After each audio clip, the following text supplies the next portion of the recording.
If you like the story, you can support the author on Patreon. Link is in the description.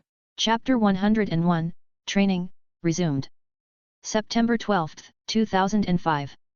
Over 3 hours have elapsed since the incident took place, and the time is now 3:45 in the early morning. Dratini, eager to commence training, roused him from his slumber.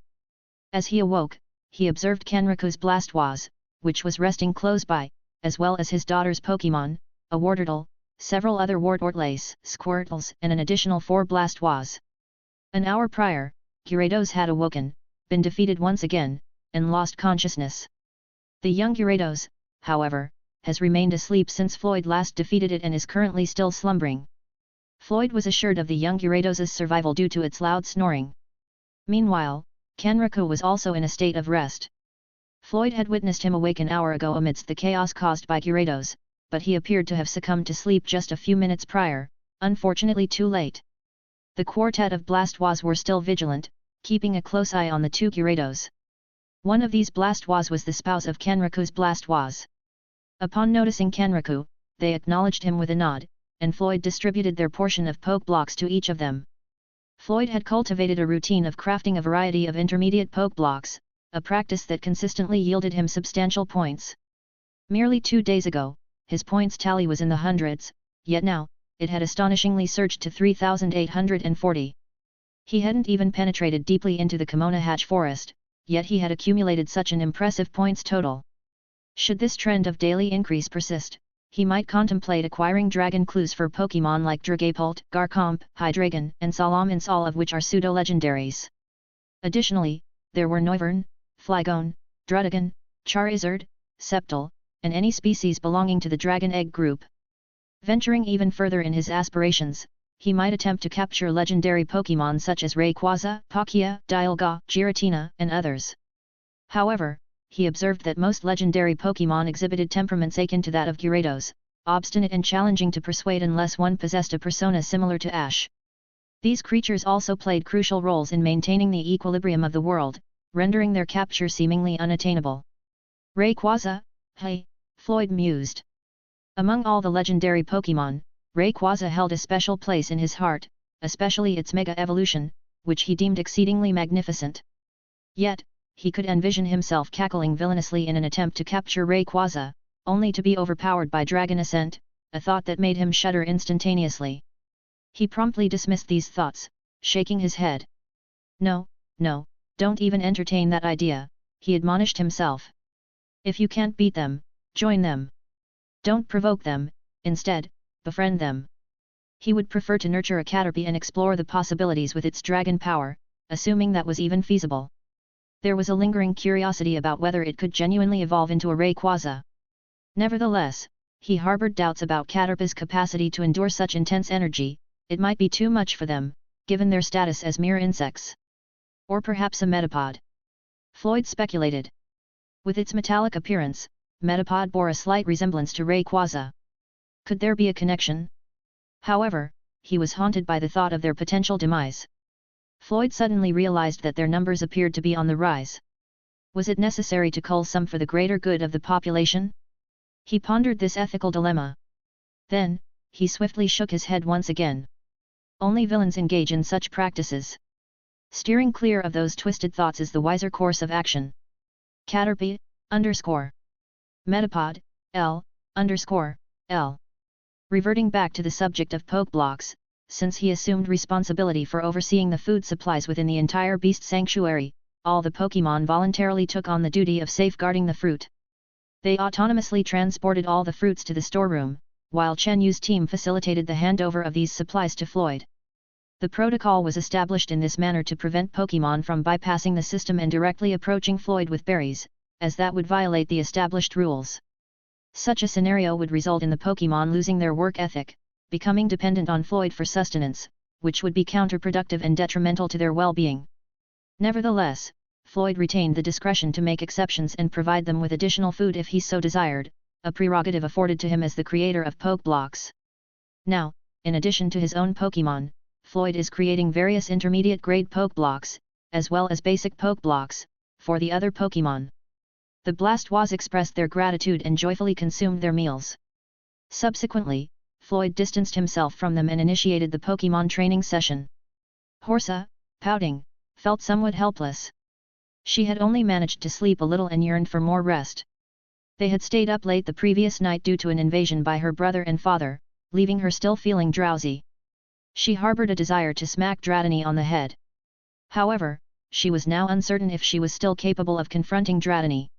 She concluded that it was wiser not to provoke her little brother, fearing that if he recalled past grievances, he might bully her, and that would certainly bring her to tears. Meanwhile, Floyd was diligently checking on each of his Pokémon. Horsa, Growlithe, and the leader, Gumi, were all on the verge of leveling up. The other Gumi were also progressing well in their training.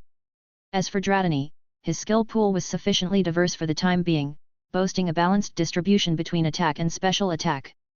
What he needed now was to bolster his defense, and Floyd intended to teach him the Protect move. Floyd's current focus was primarily on Munchlax and Fracture. He consulted his notebook, which contained detailed information about Munchlax. Pokémon, Munchlax. Level, 15 to 17. Type, Normal. Ability, Thick Fat. Moves. Beginner level, Lick, Defense Curl, Tackle, Bite, Swallow. To be frank, Floyd saw no compelling reason to continue training Munchlax, as he had no intention of adding a Snorlax to his team. Munchlax's presence was unintended. Floyd had not initially planned to keep him and had considered giving him to Kenriku. However, Munchlax's determination to join left Floyd feeling somewhat resigned. Regardless of his initial intentions, now that Munchlax was part of the team, Floyd felt a responsibility to train him, ensuring his potential was not wasted. Even without assistance from the game panel, Floyd was determined to devise an effective training plan for Munchlax. This endeavor would also serve as valuable practice for Floyd, enabling him to train Pokémon independently of the game panel and ensuring he would not be at a loss if it were ever unavailable. Moreover, this situation aligned well with Floyd's long-term vision. Even though he aspired to be a dragon trainer, he did not want to limit himself solely to dragon types. Fortunately, Munchlax's behavior was somewhat atypical compared to its portrayal in the anime. It was obedient and diligent in training. While it had a voracious appetite, like other Munchlax, it did not shirk its training responsibilities or complain. Floyd found this commendable and resolved to support Munchlax in both its training and nutritional needs. For the time being, Floyd aimed to teach Munchlax Body Slam and Scratch. Body Slam would utilize Munchlax's weight, a technique that would remain effective even after evolving into Snorlax. Scratch, on the other hand, was a temporary addition. Floyd had noticed Munchlax lacked any arm-related moves, which he found to be a waste given Munchlax's physical capabilities. There is also a move called Rollout that Munchlax can learn. Additionally, there are many Geodude in Beast's Sanctuary. He might visit them sometimes for guidance. Moving on to Fracture, Floyd wanted him to become acquainted with some new skills, particularly long-range moves, which predominantly fell under special attack. Previously, Floyd had focused on melee range moves for Fracture, but the recent battle with Gyarados revealed the usefulness of long-range moves like Dragon Rage. While special attack moves weren't typically associated with Fracture, learning one or two wouldn't hurt. Floyd was also contemplating a physical long-range move that would suit him well. Lastly, there was the matter of Fracture's outrage move, another aspect of training that required attention. Chapter 102, about Dragon Moves, Bonus Chapter Reward. Fracture, are you ready? Floyd addressed the Pokémon as he approached. Fracture, Fracture responded, bracing himself and nodding affirmatively. Alright then, I'll begin, Floyd declared, as he activated his dragon power and began channeling it into Fracture. Fracture started absorbing the power, and a few seconds later, he began to struggle. His eyes repeatedly shifted from red back to their normal color as he fought to maintain his sanity while the violent energy invaded his body. For a dragon-type Pokémon like Fracture, Floyd's power served as a double-edged sword. It had the potential to be beneficial, but it could also be harmful, depending on the Pokémon's strength and willpower to withstand it. This was precisely the reason why Floyd had opted not to use this method during training sessions when Fracture was still in Axew. And honestly, he had exercised the same caution with his other Pokémon as well. Consuming a large amount of dragon energy at the initial stage posed too high a risk. Fracture, you have to control yourself. Try to feel the power of outrage, Floyd advised, his face beginning to show signs of strain as he continued to channel his power into Fracture. Fracture, Fracture vocalized, closing his eyes as he put forth his best effort to endure the process. Several moments later, Floyd ceased channeling his power. He had transferred more than half of his own energy into Fracture, and he watched expectantly to see the result. However, after a few moments, sensing that Fracture might lose control, Floyd urgently instructed, "Fracture, use Dragon Pulse to the sky." Fracture. Fracture, still in the throes of his struggle, managed to heed Floyd's command. He forcefully took control of his body, releasing Dragon Pulse toward the sky. Bang! It was still the early hours of dawn, not yet 5 a.m., and the spectacle awakened many Pokémon in the vicinity. To them, Fracture's move appeared as a display of fireworks in the sky. Once more, use Dragon Pulse, Floyd commanded again. Bang! Seeing that Fracture was regaining his sanity, Floyd continued to issue commands. Now, use Dragon Claw in the air. Screech! And again, Dragon Claw, Floyd added. Screech! Now, Breaking Swipe. Follow it with Dual Chop. And then Dragon Tail. Perform a Dragon Dance, then continue with Dragon Claw, Breaking Swipe, Dual Chop, and Dragon Tail, Floyd instructed systematically. He observed as Fracture unleashed the dragon energy through his dragon moves, performing a sort of shadow boxing as he continued releasing his moves into the air. Floyd had already anticipated the possibility of failing to learn Outrage. Therefore, he decided it would be more beneficial to convert the excess dragon energy in Fracture's body into various moves to ensure it didn't go to waste. Dragon Pulse served as a prototype move for Draco Meteor. Not only did it aid in practicing Outrage, but it also had the potential to help learn Dragon Pulse and increase the proficiency of the move.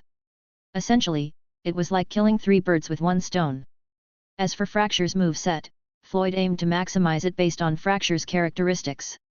With his arms and claws, mouth, and tail, Fracture could perform a variety of physical attacks, special attacks, and tail moves. Specifically for tail moves, Fracture practiced 2 techniques, Breaking Swipe and Dragon Tail. Although both moves were similar, they had distinct applications. Breaking Swipe required winding up the entire body, transferring energy throughout the tail for a striking attack, while Dragon Tail focused on charging up the tail for a stabbing motion useful for sneak attacks in close combat. In contrast to the game mechanics, where Dragon Tail possesses a -6 priority, in real-life battles, the move could be executed effectively, provided the Pokémon had sufficient control. However, mastering the Dragon's Tail without full body support presented a significant challenge, potentially requiring either a few seconds to activate or extensive training to master. This highlighted the difference between the moves Breaking Swipe and Dragon Tail. Breaking Swipe was reliant on the body's movement, whereas Dragon Tail was dependent solely on the tail's independent movement. As Floyd pondered this, he found himself inspired by martial arts techniques. What if I were to adapt Breaking Swipe and Dragon Tail into leg movements? Floyd wondered, standing up to experiment with the idea. For Breaking Swipe, traditionally executed with both arms, Floyd attempted to use just one leg, swinging it backward to build momentum before striking forward with the other leg. Whish! He executed a move resembling a Muay Thai roundhouse kick. Swish! This seems like it could work, Floyd mused, stroking his chin in contemplation. But what about Dragon Tail? He then attempted a high kick, pushing his flexibility to its limits. This could be the right approach, but it's too direct and predictable, he concluded after a few moments, shaking his head. Maybe I should seek advice from Sister Lin, she might have some insight, he thought. Deciding to set aside these considerations for the time being, Floyd returned his attention to making Poke Blocks. He had already given instructions to the Pokémon on what they needed to do. Ding! Congratulations on making intermediate grade Poke Block plus 40 points. Ding! Congratulations on making intermediate grade Poke Block plus 40 points. Ding! Congratulations on making intermediate grade Poke Block plus 40 points. Ding! Congratulations on making intermediate grade Poke Block plus 40 points. Ding! Congratulations on making intermediate grade Poke Block plus 40 points. Ding! Congratulations on making intermediate grade Poke Block plus 40 points. Ding! Congratulations on making novice grade Poke Block plus 10 points. Ding! Congratulations on making novice grade Poke Block plus 10 points. After over 2 hours of continuous work, Floyd had accumulated 670 points, bringing his total up to 4,610. He couldn't help but feel a mix of shock and regret, the process of earning points was quicker than he had anticipated. If he had realized this earlier, he would not have spent 12,000 points on the 80% simulator 2 days ago, he could have directly spent 15,000 points instead. Nonetheless, he also recognized that not failing the simulator had saved him 3,000 points. Despite this, he vowed not to take such a gamble again. With a large quantity of food now prepared, Floyd packed it all into his Doraemon backpack and called Fracture to join him. Together, they headed out to meet the wild Pokémon. Floyd took the time to wake each of them up individually, and upon realizing it was Floyd who had roused them, none dared to complain, they simply listened attentively. Floyd proceeded to distribute the Poke Blocks, handing out the intermediate-grade food to the adult Pokémon. Their eyes lit up as they tasted the food, feeling as though they were indulging in a heavenly feast. With a sly smile, Floyd thought to himself, I wonder if any of you will still want to leave after a week. I hope you can. After giving everyone a moment to start their meal, he clapped his hands to get their attention. Follow me, there's something we need to do, he announced, leading the way as the wild Pokémon and a group of Wartortles, some of which were already awake, followed him. Soon, they arrived at a field filled with tall grass. What we need to do right now is cut all this grass. Beedrill, Pidgeotto, and everyone else, I need your help. Don't use any moves, just your physical strength, Floyd instructed. Turning to Fracture, he added, Fracture, you'll be using Dragon Claw. Fracture, responded Fracture, nodding in understanding. The rest of the wild Pokémon also nodded, ready to begin, and they all started cutting the grass. Floyd joined in as well, pulling the grass out from the soil with his own hands. Chapter 103, A Marvel of Growth, Seeds Rapid Bloom. It's been 2 hours since Floyd and the wild Pokémon started working, and they were almost finished pulling out all the grass. And what they have done has caused a lot of disturbance in the soil, there's a lot of worms climbing on the pulled out roots. Then a Squirtle approached him and pointed out to the Pokémon at the back and saw 2 Zigzagoon, 4 Sandshrew, Machoke, 3 Machop, 2 Geodude, Mankey, Cubone, 4 Petilil, and Tijipai. Floyd already asked Chenyu teams yesterday if he needed this Pokémon and now they appeared. Not only that, behind these Pokémon, there are 5 wheelbarrows carried by Machoke, 3 Machop, and Mankey. They covered her nose as they carried this container. Floyd knew it was an already made manure that he also requested. Floyd greeted them and the Pokémon also happily approached and greeted them.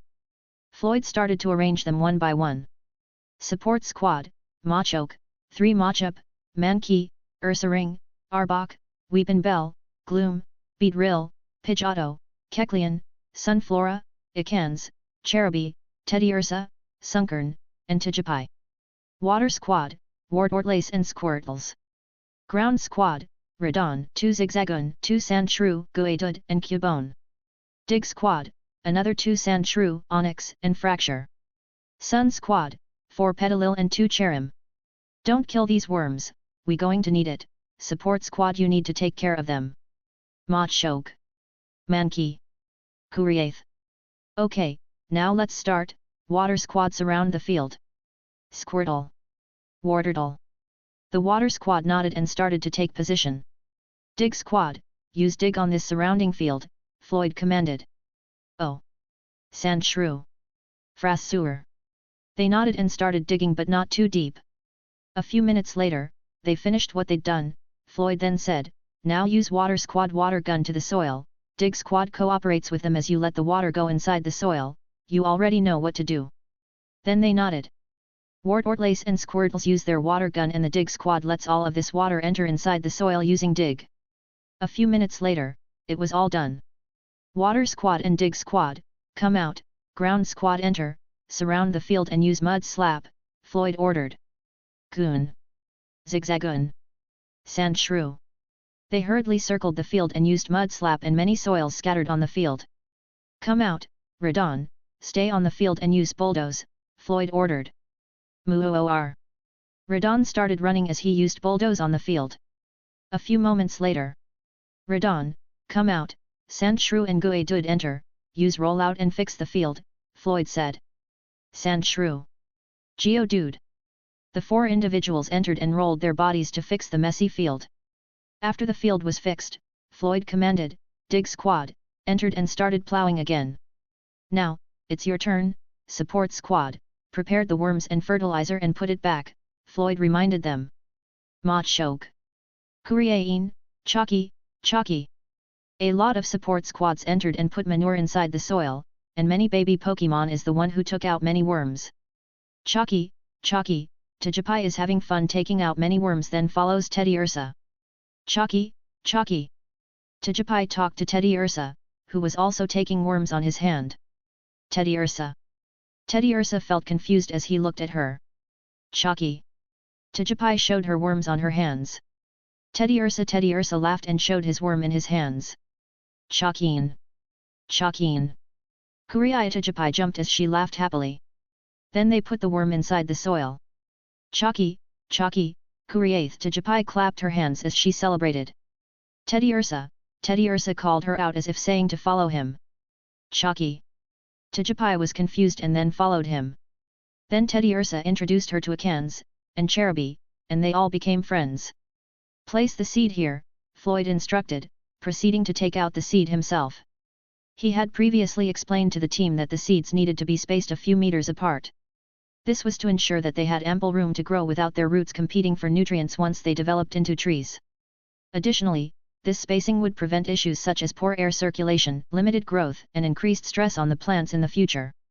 Over an hour had passed since they began their work, and they were now nearing completion.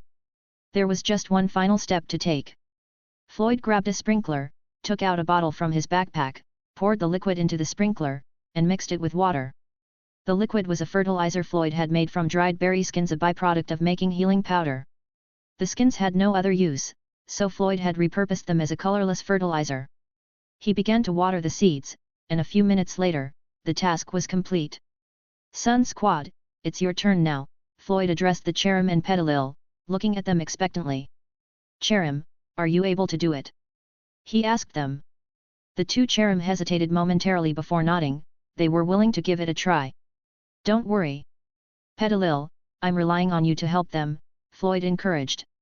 The four Petalil nodded in agreement, casting helping hand on the two Cherim. The Cherim concentrated hard, transforming into their sunny form and casting Sunny Day. With the assistance of helping hand, they successfully executed the move. Feeling the intense heat from Sunny Day, the buried berry seeds rapidly absorbed the surrounding liquid. This was the result of a combination of fertile soil, manure fertilizers, liquid fertilizers, sunny weather, and the abnormal growth rate of the berry seeds themselves. The seeds germinated quickly, with embryonic roots sprouting and growing. Soon, embryonic stems and leaves began to appear above the soil, followed by cotyledons, and then the leaves began to take form. Below the surface, the roots spread wider, and the stems grew longer, eventually reaching the height of Floyd's hips. What? A shout from behind made Floyd turn around, only to see Chen Yu, Li Qin, Le Milin, Huang Maifuang, Kong Jihun, and Yvonne, all of whom had stunned expressions on their faces as they witnessed the extraordinary scene unfolding before them. Hey, what's going on here? Kenraku, who looked like he had just woken up, joined the group, his face still a mess from sleep. Earlier that day, Le Milin had woken up early to prepare for training with the scouts, only to find Yvonne already up and reading a book while training his spinner rack. Yvonne was determined to catch a Squirtle for his Pokémon team and had decided to start early, anticipating the chaos that would ensue later. However, he wasn't the only one with such plans. Kong Jihun, Li Qin, and Chen Yu were also up and about. Upon seeing each other, the group exchanged nods of acknowledgement. Their attention was then drawn to a loud noise coming from the safe zone, accompanied by the sound of running water. Assuming it was the Squirtles, they hesitated for a moment, knowing that it was the safe zone. Chen Yu then suggested, how about we go together? It's safer in a group, right? Hearing this, the others deemed it a reasonable idea and agreed. Le Milin, feeling a bit bored, decided to join them. As they neared the scene of the earlier commotion, they noticed a strong sunlight piercing through the sky, feeling an intense heat and starting to sweat profusely. It's still morning, how can it be this hot? They wondered, growing curious. Rushing towards the source of the heat, they soon stumbled upon the shocking scene. Chapter 104, Qualification? I know, I'm sucked at making title, bonus chapter reward. They witnessed how the seed grew instantaneously, which was utterly astonishing. Floyd heard some noise behind him and turned to see Chen Yu, Le Milin, Yvonne, Kong Jihun, Li Qin, and Kenraku approaching. He smiled and said, Perfect timing, I'm about to show you something interesting. He proceeded to set up a camera on a tripod, checked the video to ensure everything was in order, and then handed it over to them. Watch this. Floyd stated simply, without any further explanation. Chen Yu immediately grabbed the camera. His curiosity had been piqued for quite some time, and he was eager to see how everything had unfolded. He pressed play and started watching the video. Floyd left them to it, knowing that the video was quite lengthy and might take them hours to watch in its entirety. In the meantime, he called all the Pokémon over, clapping his hands to get their attention. You've all done an excellent job, and I'm very pleased with your efforts. As promised, here's your reward, he announced. He had prepared food as a reward for them earlier, so he presented a large bag filled to the brim with Poke Blocks. The eyes of every Pokémon present lit up with excitement, their fatigue seemingly vanishing at the sight of their hard-earned rewards. They quickly formed a line as Floyd distributed their shares. Many of the Pokémon were already content with their lives, desiring nothing more than to have enough food to eat each day. Even the wild Pokémon were beginning to reconsider their plans to leave after a week. They were perfectly satisfied at the moment. It's all thanks to the two of you, and of course, the four of you as well, Floyd said as he patted the two Cherrim and handed them their share of the food. He didn't forget to praise the four Petalil either. The two Cherrim blushed and transformed from their sunshine form to their overcast form, took their food, and ran off. Floyd couldn't help but feel amused by their reaction. After he finished distributing the rewards, he took another look at the seed that had transformed into a sapling. He shook his head and sighed, muttering to himself, it would be great if I had a Pokémon that could learn grassy terrain. However, he knew that only a select few Pokémon were capable of learning grassy terrain innately, and they were hard to find. A few moments later, Floyd noticed Miltank and Mime Jr. rushing toward Tijipai. Mime Jr. chatted with Tijipai, pointing at the irate Miltank, who stood with her hips on her hands, glaring at the mischievous Tijipai like a mother would. Chalky. Tijipai trembled, realizing her guilt, and hid behind Mime Jr. Miltank approached and began scolding the young Tijipai. Floyd guessed that the little one must have run away and followed the group here, which would explain her sudden appearance. Chalky Kuriain Tijipai looked up at Miltank with watery eyes, pleading. Miltank stopped, looked at Tijipai's cute expression, sighed, and finally nodded. Chalky Kuriai Tijipai jumped up happily, grabbed a poke block, and gave one each to Miltank and Mime Jr. Mime. Miltank. They looked at her, confused. Chalky Kuriaith, Tijipai called over Teddy Ursa, the three Cherubi, Ikans, and even the four Petalil to join in the fun. Chalkeen, Tijipai introduced each of them one by one. Miltank and Mime Jr. were initially wary of Ikans, but seeing that it was friendly, they let their guard down and joined in. Floyd approached Chen Yu and the others, who were still engrossed in watching the video, and asked, how's it going? Have you finished watching? Almost. Here comes the good part, Chen Yu replied, but his and the others' attention remained fixed on the video, where the two Cherrim were now activating Sunny Day. Soon, the seed's remarkable growth was captured clearly in the footage, and once again, the onlookers' eyes widened in shock. Though most of them had already witnessed the event firsthand, it was still surprising to see it a second time. What? But there was one person whose face was a picture of disbelief: Kenraku. This was his first time watching the event unfold, and his reaction mirrored that of Chen Yu and the others when they had first witnessed it. So, it can be utilized in this manner, and also in this way, why didn't this occur to me earlier?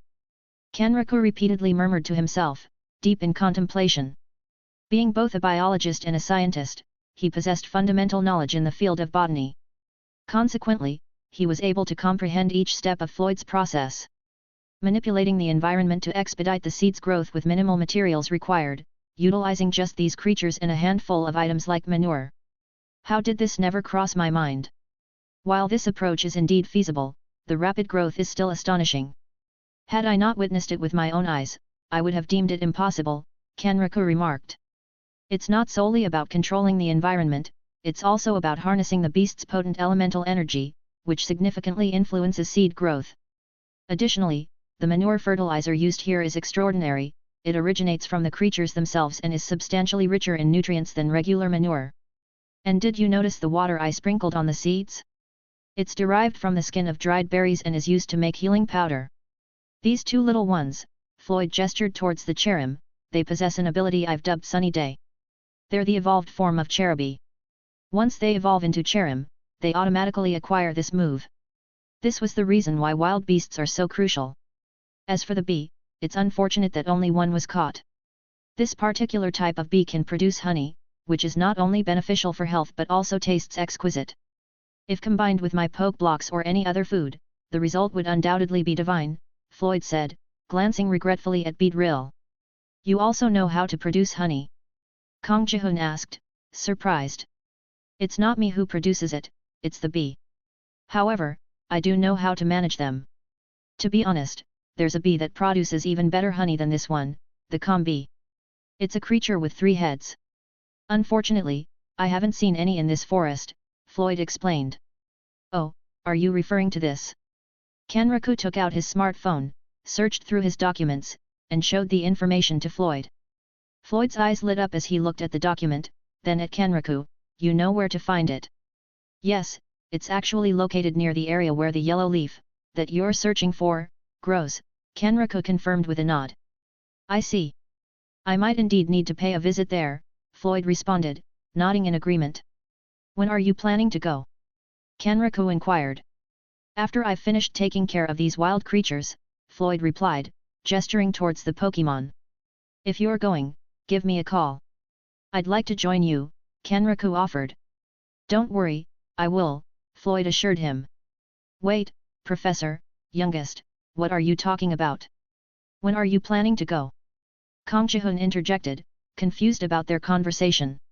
We're planning to venture deeper into the Kimono Hatch forest to find the King's Leaf, and possibly to catch other creatures like Combi and Cherubi, Floyd explained. Can I come along? I really want to go.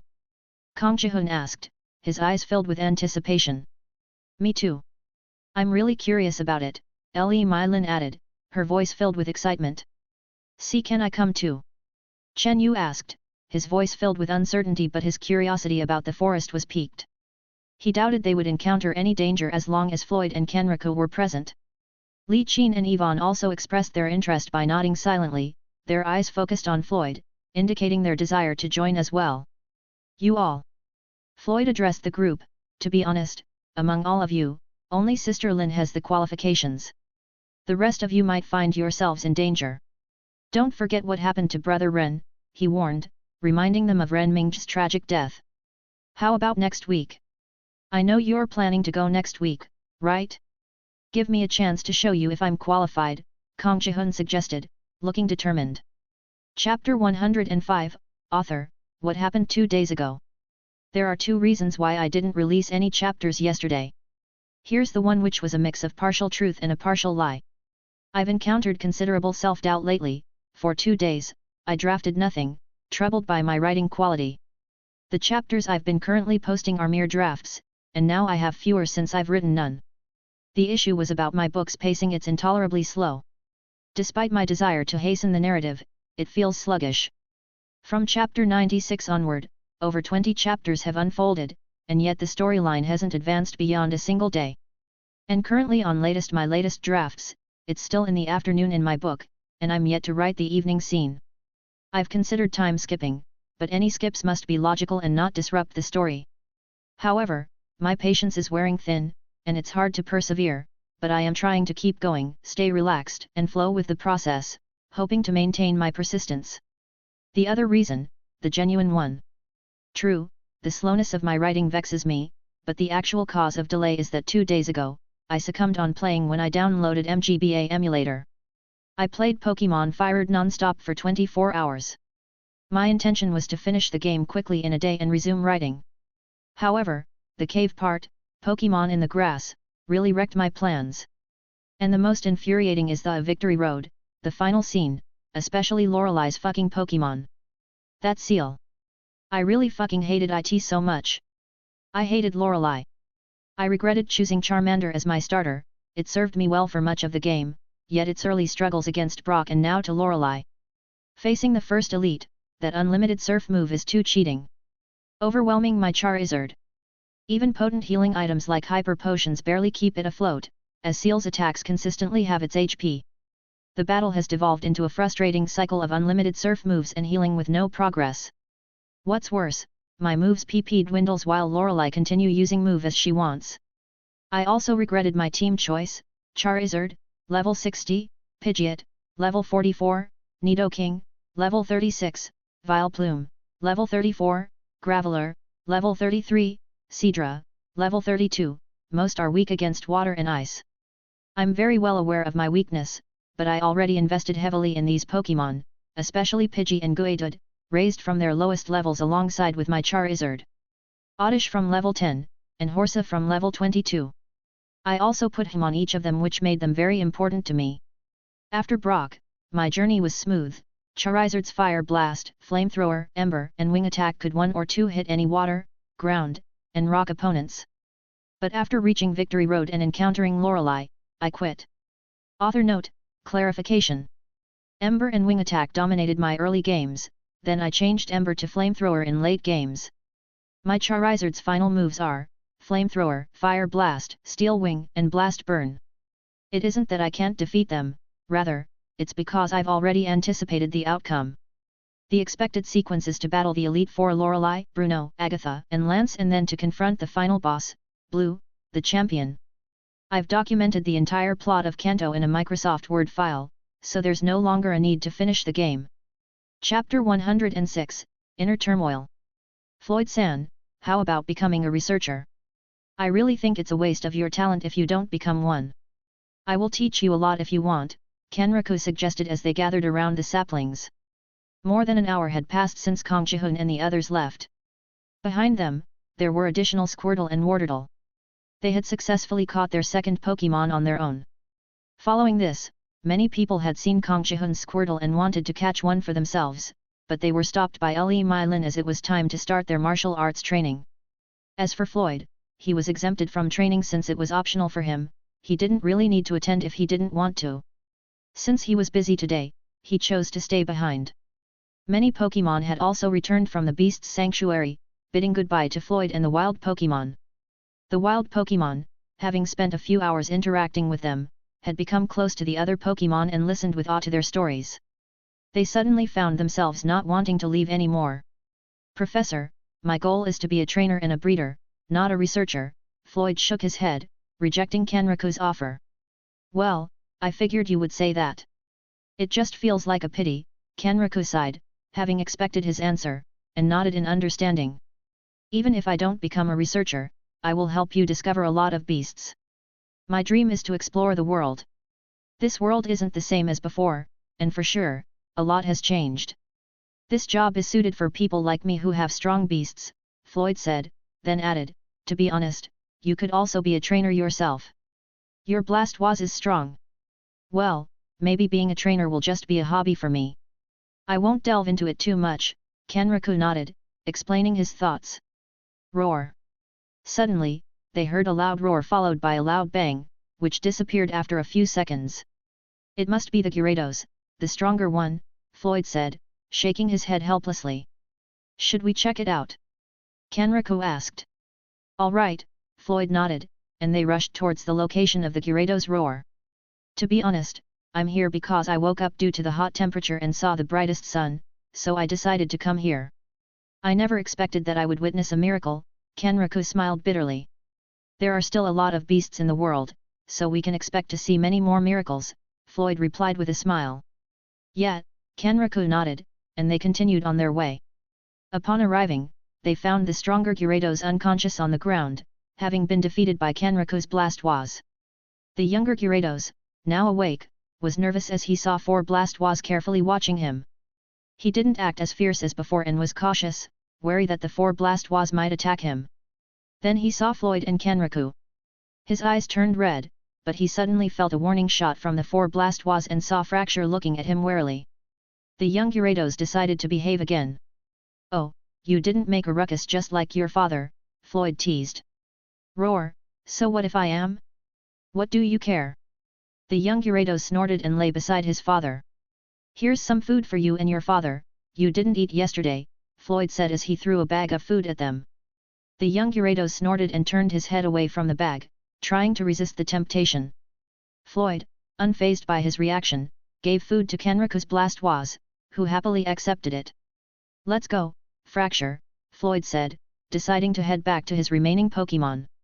Roar, where's my sister? The young Gyarados asked. She's in training, Floyd responded. Roar. Training? What is that? It's something that makes you stronger, you need training. Do you recognize this guy? He's the beast that you defeated with one hit a week ago. Back then, he was a smaller creature, an Axew, and now he has evolved into what he is today, Floyd explained, pointing at Fracture. Roar, what do you mean? I defeated it. Fracture nodded and took over the explanation, embellishing his words because he knew Floyd wanted to recruit this young Gyarados. With that, the young Gyarados' eyes lit up, no wonder this creature seemed familiar. It must have been the small green bipedal creature he met last week, which had now transformed into a Fracture. Roar, why would a Pokémon like you follow a weak human? Not just you, but even that big blue turtle. I don't understand. Roar, you are strong, I admit it, but you are strong and yet bound by the hands of a weak human. Is that fine with you? Fracture, Master is part of my family. When I'm young, he's the one who takes care of me when I'm in danger. I also have younger brothers and sisters. If I leave, who will take care of them? And I would never leave. No matter what happens, I will forever protect my family. Floyd was surprised by Fracture's confession. His eyes moistened as he felt a surge of gratitude towards Fracture. Out of all his Pokémon, Fracture was the one Floyd worried about the least and trusted the most.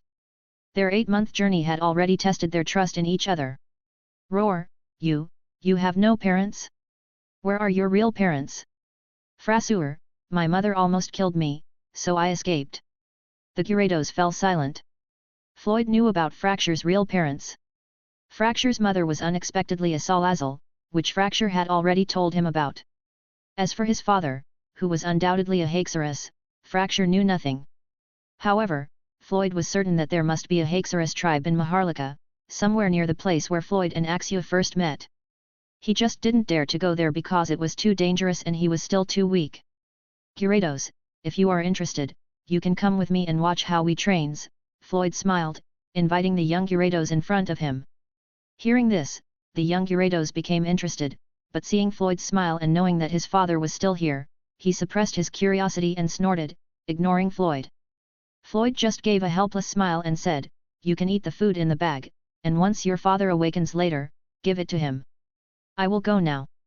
Come on, let's go, Fracture, he pointed out the bag he had given earlier, and then Floyd and Fracture went back to their training area. Feeling that they were far away, the young Gyarados looked back at them.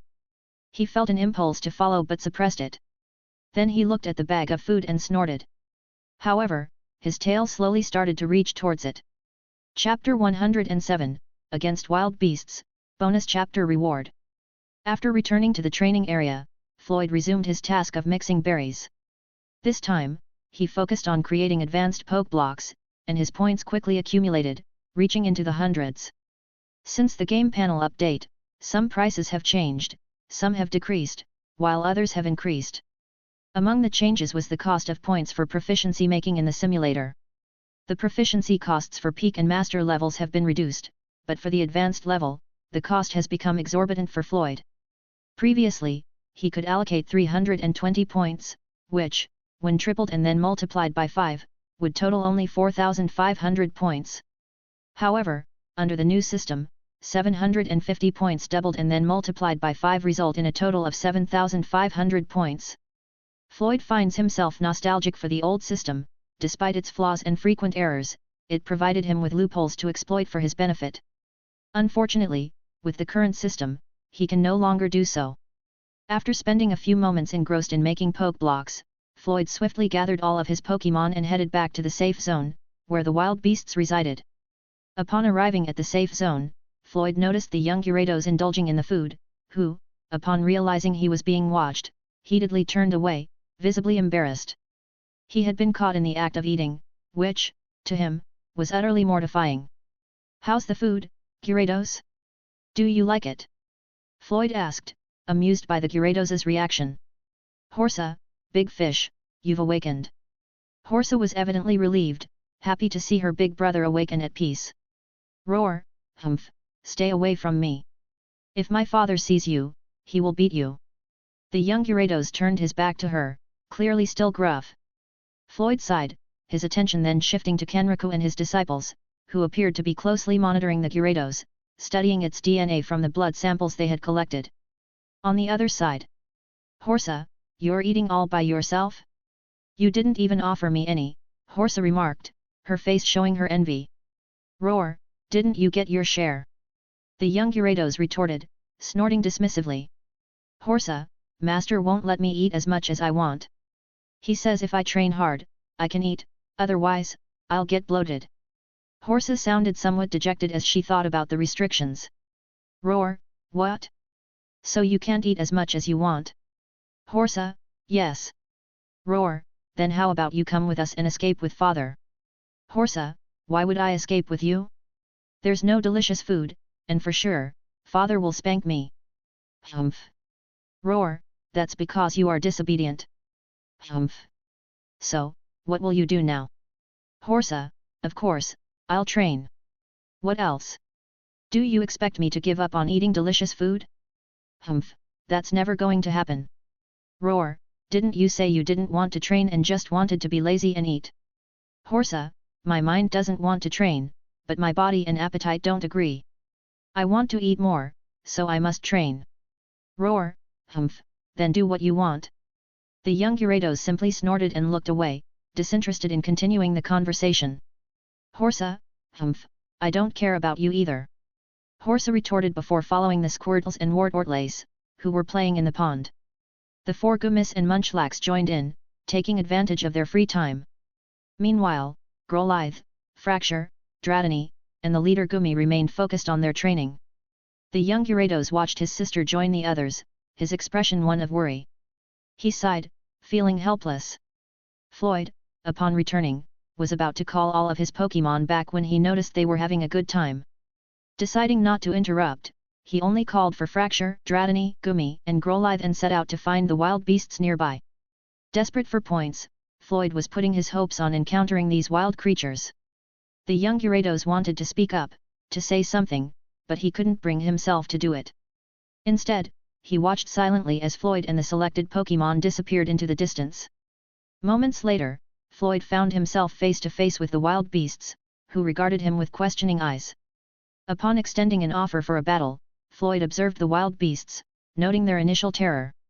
Yet, as he presented the reward and offered reassurances of their safety, their hesitation became apparent, though they still lacked the courage to accept the challenge.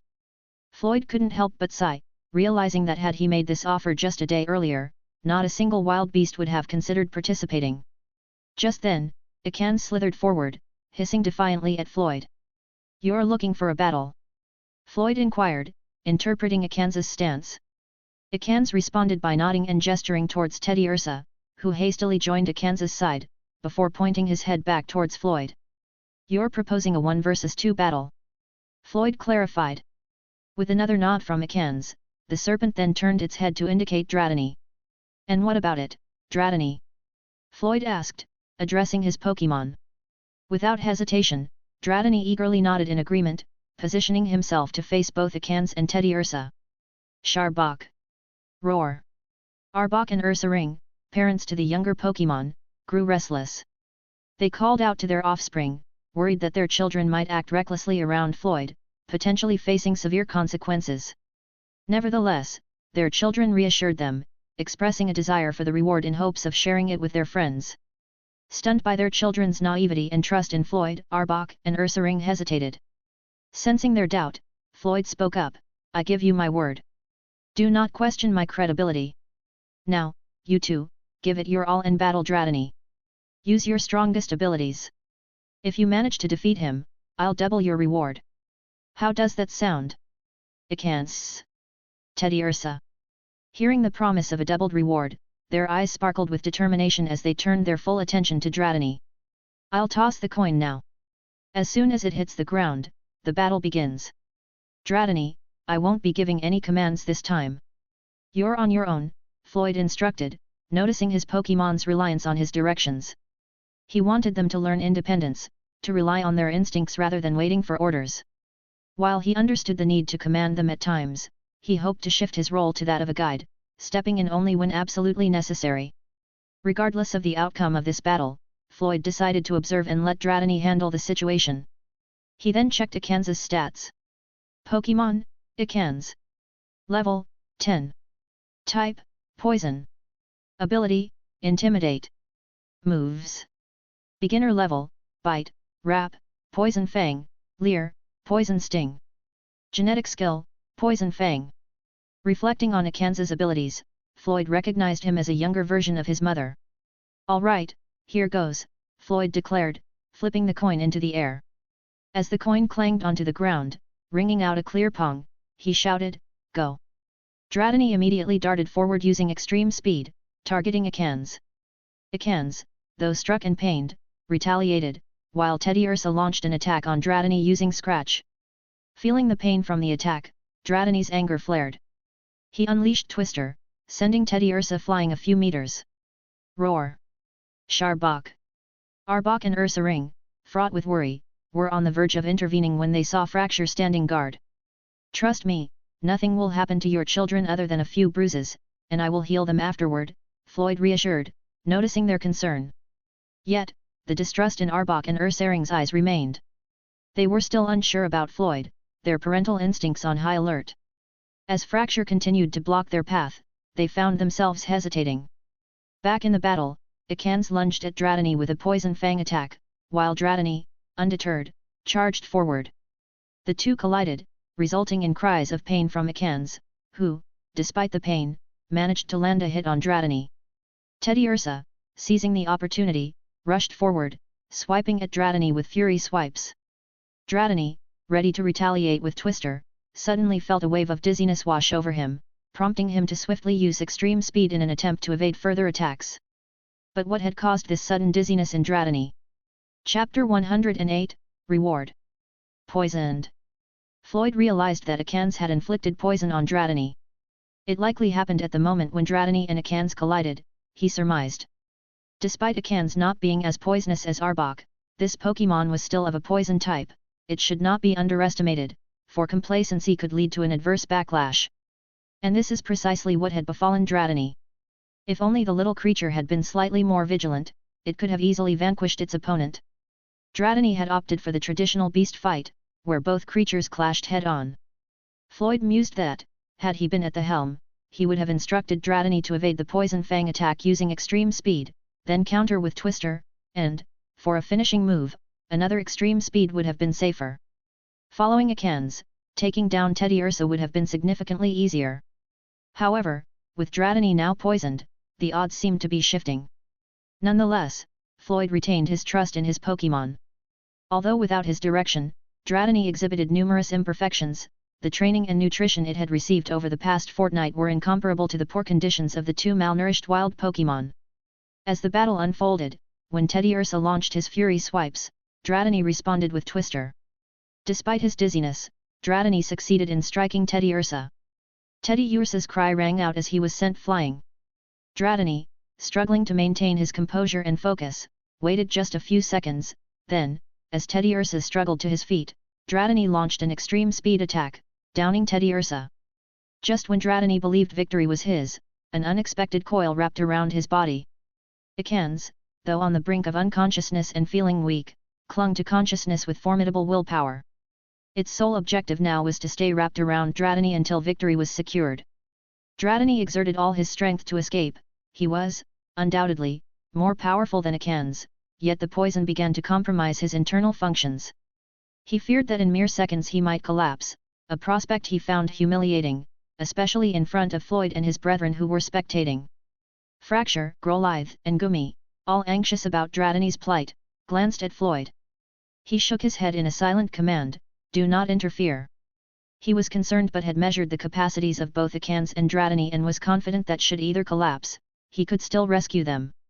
Arbok and Ursaring empathized with Floyd's Pokémon's feelings of concern yet also harbored a quiet anticipation that their progeny might triumph over one of Floyd's Pokémon. Despite having relinquished their grudge against Floyd, it would still be gratifying for them to witness their children defeat one of his Pokémon. Meanwhile, Ursaring had already carried his unconscious son away from the fray while continuing to observe the ongoing battle between Dratini and Akans. Cherubi and the four Cherubi cheered, leaping in the air and watching Akans with hopeful eyes, rooting for their friend. They weren't alone, the other wild Pokémon also watched the duel with great interest, lending their support to Ekans. But then, in an unexpected twist, Dratini summoned dragon energy into his mouth, preparing to unleash dragon breath. The wild Pokémon's hopes dwindled at this sight. Yet, moments later, Dratini's move faltered, his consciousness faded, and coincidentally, Ekans released its grip as it too lost consciousness. Both lay side by side on the ground, unconscious. Arbok hurried to his offspring's aid.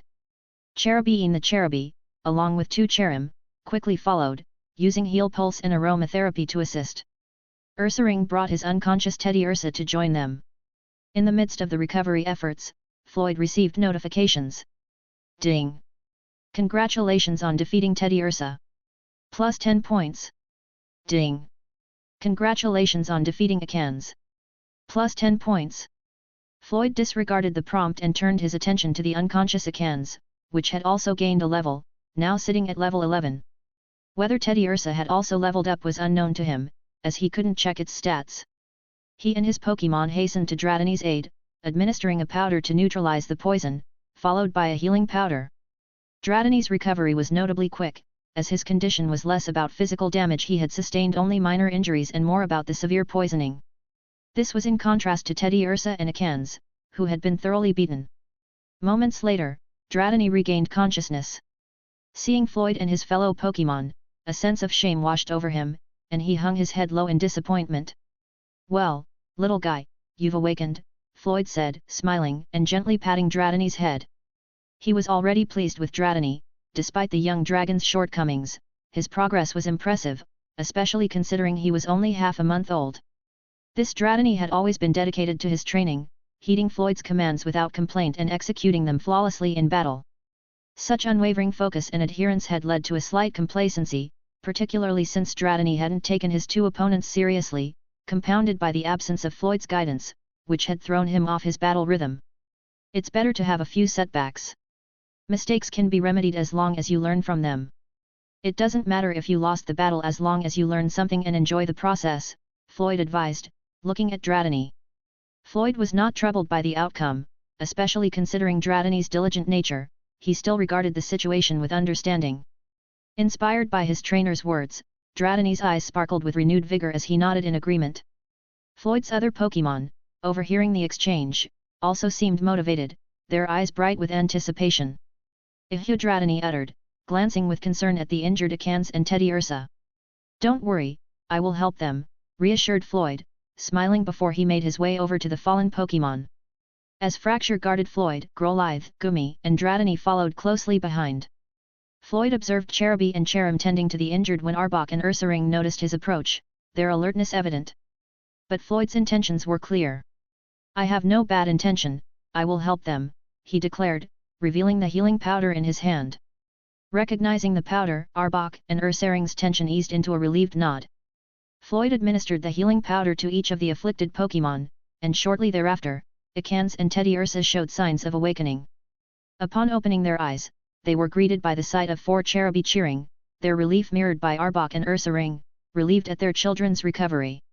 Ekans and Teddy Ursa looked around in confusion, their memories of the clash with Dratini returning. They felt a twinge of disappointment upon seeing Dratini allied with Floyd, realizing they had been defeated. Yet, their astonishment was palpable when Floyd presented them each with an extra bag. The scent of delectable food wafted from the bags, Floyd's generosity confounding them. They gazed at Floyd, perplexed. Floyd, noting their bewilderment, smiled and gently patted their heads. "Congratulations to both of you, you managed to defeat Dratini. This is the reward I promised you." "What?" Ekans and Teddy Ursa's eyes widened in shock. Had they truly defeated Dratini? When they didn't know. Chapter 109, Father and Daughter's Talk. Depressed author. Notes: I've been feeling depressed for several days, and it's affecting my concentration. My draft has started to decrease, but I'm still trying my best to continue. This isn't directly related to my story, but I am part of that fandom. I just need to vent here because I don't understand why so many people take pleasure in pulling others down. It's confusing and frustrating to see people who haven't put in the effort themselves trying to undermine those who have dedicated years to their work. It's quite disheartening for those hardworking individuals. I really feel bad for them, sigh. Actually, the result was a tie, but this also means that although you didn't win the battle, you still managed to defeat Dratini, which resulted in a tie. Isn't this my condition? Whether you defeat my Pokémon or not, you will get rewarded, however, the extent of the rewards depends on whether you defeat it. Since you did defeat it, the rewards will be substantial, Floyd explained to them. Akans. Teddy Ursa. Both Akans and Teddy Ursa's eyes sparkled with excitement upon hearing this, and they celebrated by embracing each other. The 4 Cherubi were also delighted and joined in the festivities. Ehu, Dratini snorted, observing their celebration, then turned to Akans and Teddy Ursa, warning them that he would not underestimate them in their next battle. Akans. Teddy Ursa. In response, both Pokémon effectively said bring it on, having already marked Dratini as their rival. Afterwards, they shared their bounty with their parents and also with Cherubi and Cherim, who had lent their assistance. Other wild Pokémon, envious of this scene, caught Floyd's attention. He offered them the chance to spar, but they hesitated, unable to decide, and thus no one stepped forward. Floyd had anticipated this outcome and wasn't disappointed. The progress that Akans and Teddy Ursa had made was a significant breakthrough for him. He could afford to wait for the days to come, confident that eventually, they would not be able to stand by while only Akans and Teddy Ursa reaped the rewards. Although Akans and Teddy Ursa were eager to fight again for more rewards, Floyd shook his head, indicating they should rest for the time being and could fight later. Since he couldn't gain rewards there, he planned to venture into the Kimono Hatch forest, so he returned to where Horsa and the 4 Gumi were. He also witnessed Blastoise and the strongest Gyarados in combat again, with the latter becoming unconscious for the umpteenth time. Floyd sighed at the stubbornness of the Gyarados. He noted the young Gyarados behaving well on the other side, not causing any trouble. Kenriku and his apprentice continued their research and also encountered Le Mylin and others who were running. Jonathan, Xiao Yun and a few others were visibly struggling as they ran. Floyd noticed the absence of Chen Yu, Kong Jihun, Chen Xin and a few others. The majority of those running were scouts. These people really had no obligation to join if they didn't want to, as they were not members of the scouts. Floyd also observed Horsa gracefully performing the dragon dance while the Squirtles, Wartortles, and 4 Gumis watched in admiration as they initiated their water moves. Even Floyd found himself admiring her performance, musing, if only there were a coordinator. However, Floyd quickly dismissed the thought, realizing that without a trainer system in place, he couldn't pursue this path, so he decided to focus on implementing the trainer system before considering other related roles. He promptly called Horsa and the 4 Gumis as they set off into the Kimono Hatch forest. Horsa looked disappointed and pouted but still obediently followed Floyd along with the 4 Gumis. Unbeknownst to Floyd, the young Gyarados, who had been observing them silently, noticed Horsa's demeanor and looked on with concern, wanting to speak to Floyd but unsure of what to say. Inside the forest, Floyd remained vigilant of his surroundings, ready to flee at the first sign of a Spearow. The Pokémon he frequently encountered were Caterpie, Pidgey, and Rattata, which he did not pass up since these Pokémon could earn him a few points. He also came across Cherubi, Oddish, Bellsprout, and Hoppip. Watching the 2 green pinwheel-like parts spinning atop Hoppip's head as the little Pokémon drifted with the wind's flow, Floyd felt reluctant to capture all these grass Pokémon. He had no Pokeballs and dismissed the idea of making them due to his current financial constraints, having invested his points in his Pokémon. However, he was still open to the idea of defeating them. He allowed Growlithe, Munchlax, and the 5 Gumis to fight them as part of their preparation over the next few days. After ensuring that these unconscious Pokémon were left in a safe place, he continued his journey.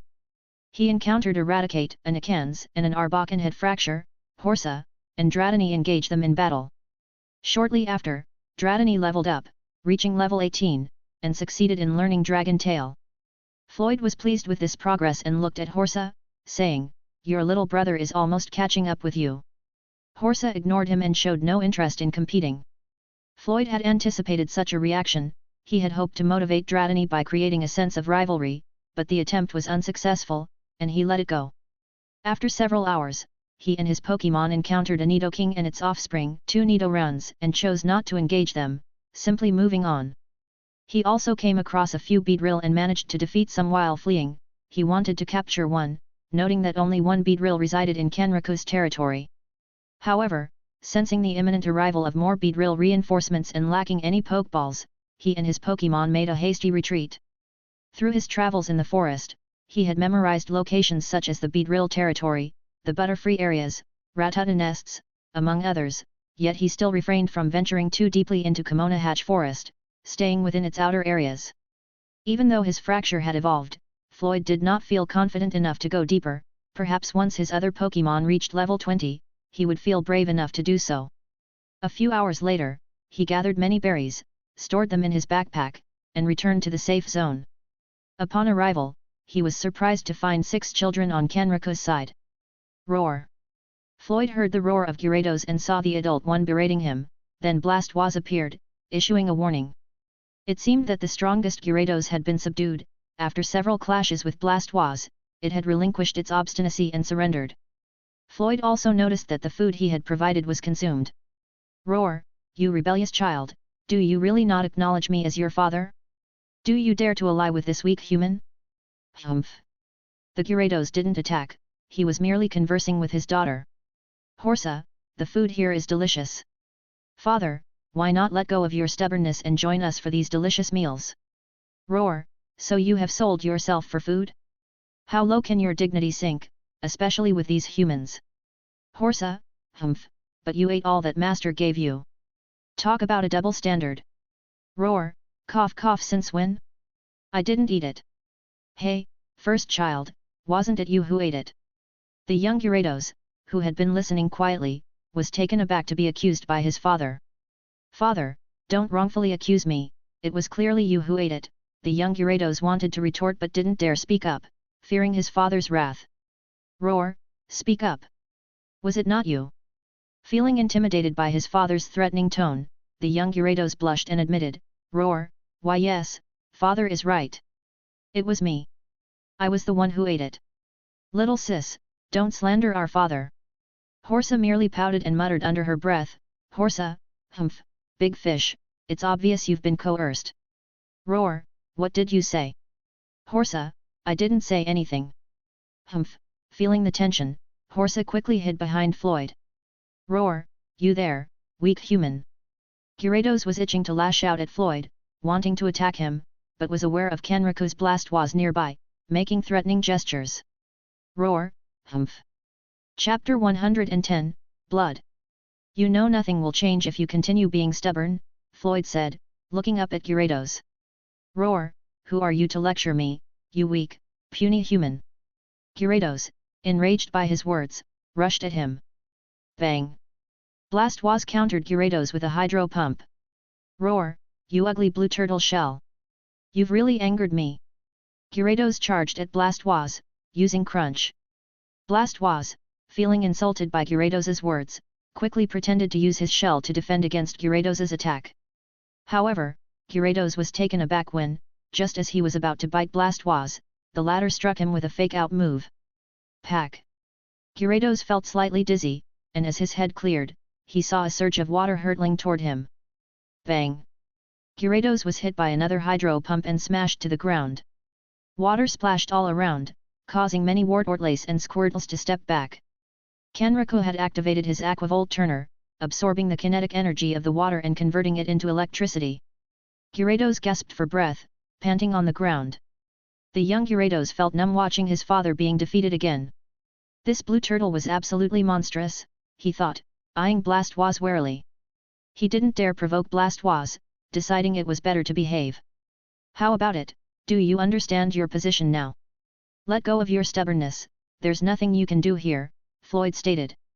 Gyarados felt infuriated by Floyd's words. He desperately wanted to tear him apart but knew he couldn't defeat Blastoise. He felt utterly helpless. Roar, for you weak humans. Never. He would never succumb to weak humans, it would be a disgrace. Stubborn, you're really stubborn, Floyd remarked, shaking his head as he walked away. Then continue what you're doing. Be as stubborn as ever, and you will forever remain imprisoned here. Roar, what do you mean? Floyd halted his pace and looked back at him. No wonder, just as I thought. You really don't understand your position right now. You and your son dared to invade this village, so you must be prepared for the consequences of your failure, Floyd said, pausing as he looked at Gyarados. Or perhaps not. With your limited intellect, I guess you weren't prepared. You might have been arrogant, thinking you could attack here and do whatever you wanted. Now that you have been defeated by us, it means you are our prisoners. We control your lives, you've lost your freedom. We can do anything we want with you. This is the consequence of being defeated. I hope you understand now, specifically your position, Floyd added and then walked away. Gyarados and the young Gyarados felt a sinking realization as they pondered this. Floyd was right, since they dared to attack, they must face the consequences of their failure. They hadn't considered this, complacent in the belief they could beat anyone. Now, they had become prisoners. A few moments earlier. Yuaki-kun, is that guy the Gaijin? One of the children tapped Yuaki on his right. Of course, I've already seen him, Yuaki replied excitedly. Then the fight between Gyarados and Blastoise began. Professor, that beast is going to attack. We must get away, the kid with glasses, frightened, shouted at Kenriku while carrying his little sister on his back. Don't worry about it. They're going to be fine, Kenriku reassured, along with his disciples. They seemed unconcerned about the ongoing event, focusing instead on activating the Aquavolt turner. When a little water came towards them, the kid with glasses quickly hugged his little sister to protect her. He suddenly regretted following Yuaki. The other children, also frightened, stepped back, covering their heads with their arms. However, a few moments later, nothing happened. They observed a machine with 9 turbine blades starting to spin, absorbing the water. The results are finished, but they're confusing. The type, how come? Kenriku suddenly stood up, bewildered by the results he had gathered. Water and air? That means this creature is... Yamada also looked at the results and was surprised. There are a few other spots of different colors, but they're already irrelevant. It's surprising that the results turned out like this, Inu expressed, perplexed. Could there be an error? Yamada asked, his expression filled with uncertainty. Impossible. If there's an error, does it mean the other types we experimented with were also errors? Mistakes, especially with the water type, are unlikely, Nakamura responded, though he still sounded unsure. Do it again, Kenriku instructed. Hey! Everyone looked at him, puzzled. To be certain, let's repeat the process, Kenriku said, restarting his research from the beginning. He took out a pouch bag containing the blood of Gyarados. You guys took other blood samples from Gyarados. I think it's better to get a fresh one to be sure, Kenriku suggested to them. Hey, this. Professor, that creature is scary. We didn't dare to get close to it, Aizawa shook her head, rejecting Kenriku's idea. What's happening here? They then heard a voice approaching, it was Floyd. Oh, perfect timing, Floyd. There's something I need to ask you. Could you help me obtain a blood sample from them? Kenriku pointed at Gyarados. Is that all? Fine, leave the rest to me, Floyd nodded, patting his chest. Kenriku's disciples sighed in relief after hearing this. They thought it was much better to leave it to Floyd. By the way, any progress on the results? Floyd asked Aizawa. Feeling Floyd's gaze, Aizawa blushed, looked away, then handed him the paper. Floyd said, looking at the paper and taking it. A few moments later, he remarked, water and air? Is this your result for Gyarados type? Yeah, there might be an error, so we need to redo it to be sure. That's why I'm asking you to get a new blood sample from them, Kenriku nodded, explaining. Floyd's lips curled into a smile, he thought these guys might not believe that Gyarados was a water and flying type. I see. Don't worry about it, I'll handle it, he said, then headed back to the Gyarados. Yuaki followed him. You kid, what are you doing? It's dangerous, Nakamura warned Yuaki. Yuaki-kun. Yuaki's friends shouted after him, but Yuaki never looked back, still continuing to follow Floyd. It's this guy again. Kenriku, observing the monitor, heard the commotion and saw Yuaki following Floyd. Yamada-san, follow him, Kenriku instructed. Professor, I'm busy. Let Nakamura do it, Yamada said, finding it troublesome and passing the task to Nakamura. Me. Nakamura was taken aback, then turned to Inu. Can't you see I'm busier than you? Inu retorted. Aizawa-san, come with me, Nakamura called out. Why? Aizawa hesitated, embarrassed about going with Floyd, but Nakamura pushed her. Do you really want me to go alone? If I die, it's better to have company. Besides, you're the one who isn't busy here, Nakamura insisted as he continued to urge her. On the other side, Floyd looked back, noticing Yuaki following him. Kid, it's dangerous here, go back, he said. Gaijin Unii-san, I don't understand you. Can you speak Japanese? Yuaki was confused by Floyd's words and spoke in his native language. Floyd realized they didn't understand each other, so he continued walking, ignoring Yuaki. He remained confident that he could protect this daring kid if danger arose. The two Gyarados saw Floyd approaching and became alert. Chapter 111, Evolved? Roar. No one dares to take my blood. Make a move, and I will kill you. Why resist? As if your blood is that really rare. You think too highly of yourself. We only wish to experiment with it. We've already taken a sample of your blood yesterday, we just need more today. It's not particularly rare, Floyd remarked with a look of disgust as he regarded the Gyarados. Roar. You really pissed me off. You really pissed me off. I'm going to kill you. Here it comes again, Floyd sighed, watching helplessly as the Gyarados charged at him. This guy never gives up. Bang. Gyarados was struck by a hydro pump. I can trade it for food that I've specially made for both of you. Isn't that enough to exchange for your blood? Floyd proposed. The younger Gyarados was tempted, he really wanted to indulge in Floyd's delicious poke block. Considering their situation as captives, why not indulge in the humans' offerings? The prospect of delicious food made this place seem like paradise to the young Gyarados, who didn't wish to leave. But the decision rested with his father. Roar. Son, you must help me fight them. We cannot let them trample our dignity. What worthless dignity? Can you eat it? The young Gyarados raged inwardly. Nonetheless, he resignedly joined the fight against Floyd. Fracture, be ready, Floyd instructed. Blast was also readied itself. Then the battle commenced. After a few minutes, the two Gyarados lay collapsed on the ground. Floyd began to collect their blood, and moments later, handed it over to Nakamura and Aizawa, who were overseeing Yuaki. Yuaki, on the other hand, looked at Floyd with admiration. If this were an animation, his eyes would be sparkling as he watched his hero. Gaijin Unii-san, you're Shugoi! Yuaki exclaimed with excitement. Floyd didn't understand what Yuaki was saying, but the boy's excited expression and tone seemed to be words of praise. Unsure of what else to say, Floyd simply patted Yuaki on the head and responded, Arigato. Then, the young Gyarados' tail moved unconsciously, alerting everyone, but nothing happened. Floyd noticed two bags appear before him, he recognized them as the ones he had used to carry the poke blocks. Floyd looked at the young Gyarados pretending to be unconscious and felt amused. He understood the gesture. The blood he had taken was the agreed exchange for food.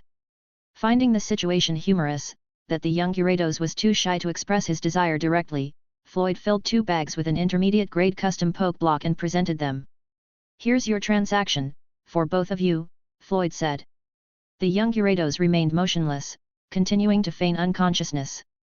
Horsa, the big fish is just pretending. Horsa commented, glancing at his older sibling. The young Gyarados, embarrassed, imagined giving Horsa a telling off in his mind. If there were a hole nearby, he would have gladly hidden in it out of shame. Yet, he stayed still, continuing his act. Floyd approached Kenrico with a question. Who are these kids? Why are they here? They were captured by the Wartortlace and Squirtles running around in the safe zone.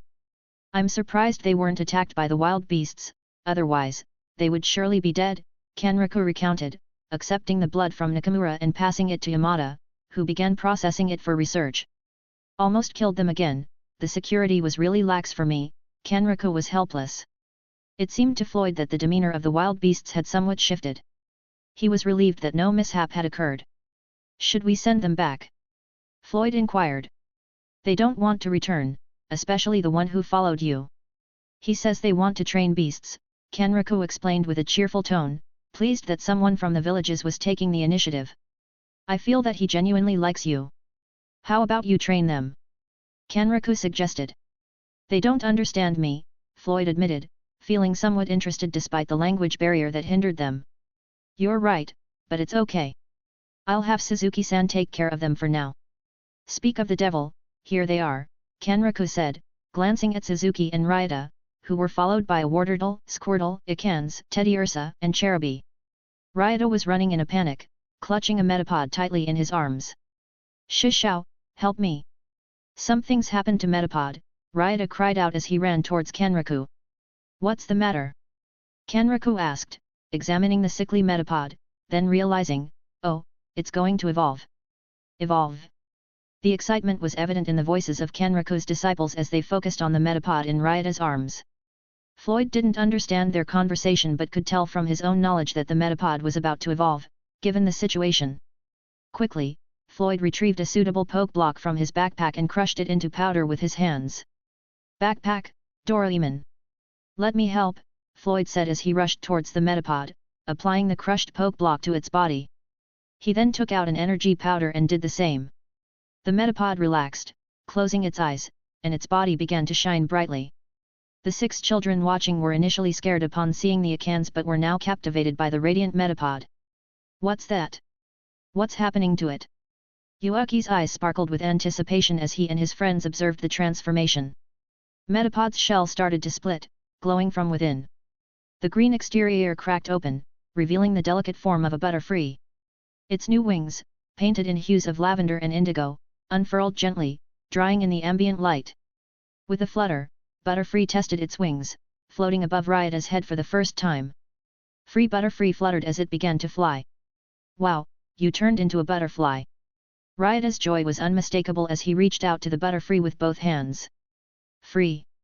Butterfree drew close, allowing Ryota to embrace him.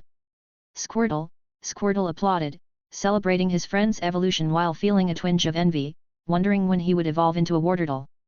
Ikans. Teddiursa. Cherubi. Ikans and the other Pokémon expressed their happiness, joining in the celebration for Butterfree. Okay, let's celebrate with your friends, Ryota said, releasing Butterfree to join its companions. Free. The Butterfree nodded joyfully and fluttered towards its friends. All who watched were touched by the scene, feeling a warmth at the sight. It's so beautiful, a girl remarked, eyeing Butterfree with envy, wishing she could have it. Meanwhile, a little girl tugged at her brother's hand. Hey, Ryo-chan! The bespectacled boy felt his sister's tug and looked down. Unii-san, I want that bear, Ryo pointed towards Teddiursa. This, her brother's face fell, uncertain of what to say. Can't you? Ryo's disappointment was evident as she hugged her torn teddy bear. This. Well, not right now. But when you get bigger, I promise I'll get you one, okay? Her brother tried to console her. Really? Then you have to promise to give me one when I'm big, Ryo extended her pinky finger expectantly. Her brother hesitated but couldn't bear to disappoint her, linking his pinky with hers. Promise, he affirmed. That was really beautiful. Should we get one? And look at that kid, he actually has many friends. And that little beast, look, Yuaki said, pointing at Squirtle, that's the descendant of that giant turtle. He actually has one. Chapter 112, Yuaki and his friends, bonus chapter reward. There's no black spot on his wings, which indicates that Butterfree is a male, Kenraku murmured softly. By the way, Yamada-san, Inu-san, Nakamura-san, Aizawa-san, your Metapod was close to evolving, correct? You need to spend time with them. I'll give you a 3-day leave starting tomorrow, Kenraku announced. His disciples nodded in agreement. Then he turned his attention to Suzuki Akiko. Suzuki-san, there's something I need to discuss with you, he said. These 6 children you look very familiar. Are you from the orphanage? Suzuki Akiko surmised the topic of his inquiry, then addressed the children. Are you the child from the orphanage? Yes, my name is Sato Yuaki, I'm 10 years old, Yuaki introduced himself. These are all my friends. This is Kaito-kun, surname Hoshino, Yuaki pointed at the slight boy with a timid expression. Hello, auntie, my name is Hoshino Kaito, and I am 9 years old, Hoshino introduced himself. Hello, auntie, my name is Hana, Sugiyama Hana. I'm 10 years old, the girl said, a touch embarrassed. Hello, my name is Isamu Haru. I'm 9 years old, the quiet boy added. Oh, your name seems the opposite of your personality, Suzuki remarked, amused. Isamu remained silent, offering no response. My name is Matsui Ren, I'm 10 years old. And this is my little sister, Rio, the boy with glasses introduced them both. Good morning, Auntie, my name is Rio, Matsui Rio. I'm 6 years old, Rio said, looking up at Suzuki with innocence. Kawi Suzuki felt her heart touched by the child's cuteness. So, you are Matsui Rio. Good morning, Matsui-chan. How about calling me Ne-san?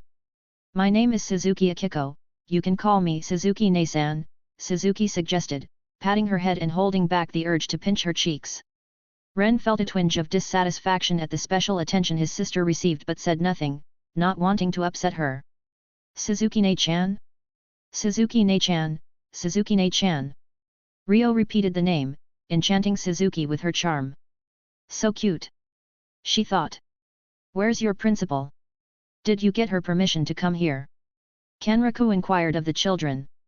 The children fell silent, and Kanraku surmised they had not asked for permission. Grandma principal wouldn't let us come, Yuaki admitted. So, you just escaped to come here? Kanraku probed. Yuaki hesitated before nodding. Yes.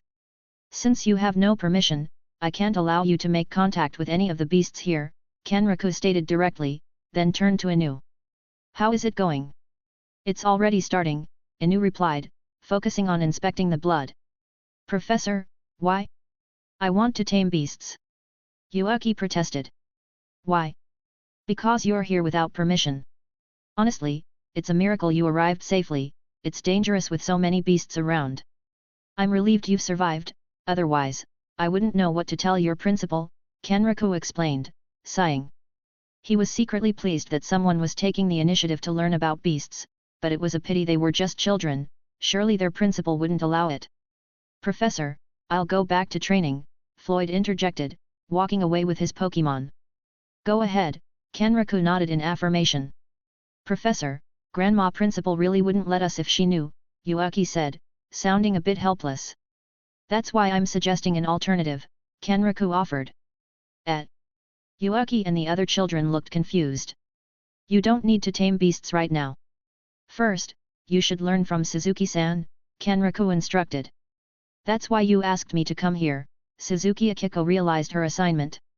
Kanraku nodded at her acknowledgement. Learn? What do we need to learn? Yuaki questioned. A lot. The English language, encyclopedias, kanji, hiragana, katakana, mathematics, science, history. Kanraku listed them one by one, causing Yuaki and the rest of the children's hearts to sink. That's not related to beasts, Yuaki argued. Kanraku didn't explain it first and just handed them a book which was the Beasts Encyclopedia. Yuaki took the encyclopedia and, joined by Ren, Hana, Kaito, and Haru, started to examine it. Rio, looking confused, was reassured by Suzuki, who held her hand and smiled. Rio returned the smile with a cheerful, Suzuki Ne-chan. Yuaki, not understanding the English text at the front, flipped through the book, finding himself and the others awed by the multitude of Pokémon pictures. Although the text was beyond their comprehension, the logical sequence of Pokémon evolution in the illustrations helped them to differentiate between each species. Yuaki, mesmerized by what he saw, snapped the book shut with visible excitement. Why did you close it, Yuaki-kun? His friends protested, dissatisfied, wanting to take the book into their own hands. Ignoring their protests, Yuaki handed the book over and turned his attention to Kanraku, who was busy experimenting with his disciple. Professor, I want to learn. He exclaimed, rushing toward him. Hey? You want to learn? Kanraku responded, surprised, then nodded. Okay, remember, it's English, encyclopedia, kanji, hiragana, katakana, science, mathematics, history. Stop, stop, stop. Professor, Kokugo, mathematics, history it doesn't relate to beasts. Yuaki complained, stamping his feet. Of course, it's our national curriculum dedicated to all children. How can you just only learn about beasts and forget basic knowledge? Kanraku retorted. Is it really that necessary? Yuaki asked. Yes, Kanraku affirmed. Then why is that kid an exception?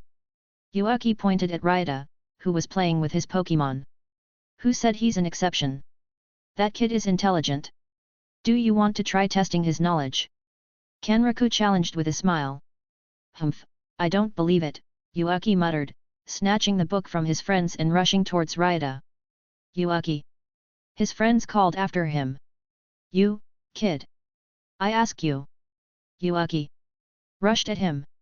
Ryota noticed Yuaki and the other children approaching. I'm not a kid, humph, I have a name, Ryota, Suzuki Ryota. What is it? Ryota snorted as he said then asked, puzzled. Squirtle, Butterfree, Ikans, Teddy Ursa and Cherim looked on curiously, as it was the first time they had seen children similar to Ryota. The children, especially intimidated by the presence of Ikans, swallowed hard. That bear is so kawaii, it looks like my Kuma-san, Ryo said, pointing at Teddy Ursa while clutching her teddy bear. Unii-san, Ryo began, but Ren hushed her with a finger to his lips, signaling her to be quiet. Why are you calling me? Ryota asked again. Can you understand this? Can you explain it to me? Yuaki showed Ryota the book. Oh, that? This is the Beast Encyclopedia version 1. It was written by Shishao, Floyd Unii-san, Oba-chan, and, of course, Shishao's apprentices, including me, and the rest of the gaijin here, Ryota explained with pride. And what about this? Yuaki asked, initially shocked but suspecting Ryota might have memorized the content. He flipped to another page for Ryota to explain. It details the evolution of the beasts. It's just a summary, so people can easily understand the evolutionary concepts that Shishao described, Ryota elaborated. And this? Yuaki persisted, still not fully convinced. That's Squirtle, similar to my friend here, Ryota said. Squirtle. The Pokémon responded cheerfully. And this? That's Wartortle, the next stage of evolution. And this? That's Blastoise, the final evolution of Squirtle. See those big turtles? They're Blastoise. Humph, I'm not convinced, how about this? Yuaki continued his interrogation. That's Caterpie, the pre-evolution of my Butterfree. Right, Butterfree. Free the Butterfree chimed in. Ryota started to ask random questions and Ryota answered it perfectly. Yuaki and his friends fell silent, thoroughly impressed by Ryota's knowledge, and thereby completely convinced. Following this revelation, Yuaki and his friends made a decision for themselves. Chapter 113, Topic about base stats. Floyd let his Pokémon enjoy their meal before starting their training. A little while later, he left them to join the scouts. It was time for him to impart some basic knowledge about Pokémon. As he arrived, he noticed that some scouts had Squirtles by their side in addition to their original Pokémon. To his surprise, not all had chosen Squirtle, some had opted for different ones. Chen Xin, for example, had selected a Punchame to accompany her Shuckle and other Pokémon that Floyd brought from Meadeo. Hu Tianyi was particularly bold, having added a Squirtle and a Rattata to his team. Le Mylin took Machop to her team, and with Mankey and Tyrogue, bringing her tally to 3 Pokémon. Jonathan chose a Guaidud to join his Hisuian Growlithe, while Oja1, previously without a Pokémon, chose a Meowth, much like Choi Yurine did earlier. Others, too, managed to pair with Pokémon, though a few still hadn't. Brother Go, there's no need for disappointment. Just be patient and show your sincerity towards them, and surely one of the creatures will come to you, Floyd comforted Gojisung. Don't worry, youngest, I'm not upset, Gojisung replied with a smile, offering reassurance to Floyd. Relieved, Floyd then turned to reassure others who hadn't yet bonded with a Pokémon. With everyone's spirits lifted, he began his lesson. Considering Illichid's actions, it appears to favor both physical attacks and special attacks. Remember when I spoke about Beast's Pokémon having their own strengths, whether in physical or special attacks, or even being all-rounders. For now, Illichid should focus on both physical moves and special attack moves which were Quick Attack and Thunder Shock. Let this guy train with the scouts, Floyd advised Kong Jihun. As for Squirtle, it's a same which was suited for an all-rounder path, excelling in both physical and special attacks. You've all seen Blastoise's capabilities, I presume. I recommend training moves like Tackle, Water Gun, and Rapid Spin. Pay particular attention to honing Squirtle's accuracy with the Water Gun move, Floyd suggested, receiving nods from the many Squirtle owners. Floyd felt a pang of a headache when he saw Chen Xin's Shuckle. Unsure of the best approach to training a Pokémon like Shuckle, known for its high defense and special defense stats, he suggested focusing on defense training. Do you all remember the terms attack and special attack that I explained before? Floyd looked around at the group. Everyone nodded. Given that there are terms for special attack and physical attack, it stands to reason that there should be corresponding terms for defense, physical defense and special defense, Floyd continued. Kang Ji-hun, now perplexed by the influx of new terms, said, "Wait, so now there's physical defense and special defense, in addition to physical attack and special attack? Why does it feel so complicated?" Chen Yu chimed in with his own confusion. What's the point of these two terms? I get that they relate to defense, but how do they work in conjunction with attack and special attack? They weren't alone in their confusion, the rest of the group felt similarly bewildered. How can I make this clear? Floyd muttered, scratching his head. Let's break it down one piece at a time. Suppose we have two classes, warrior and magician. A warrior hones his physique, resulting in a robust body. This means both his physical attack and physical defense are formidable. On the other hand, there's the magician, who has honed his spiritual mana to conjure attacks. This implies he possesses a potent special attack.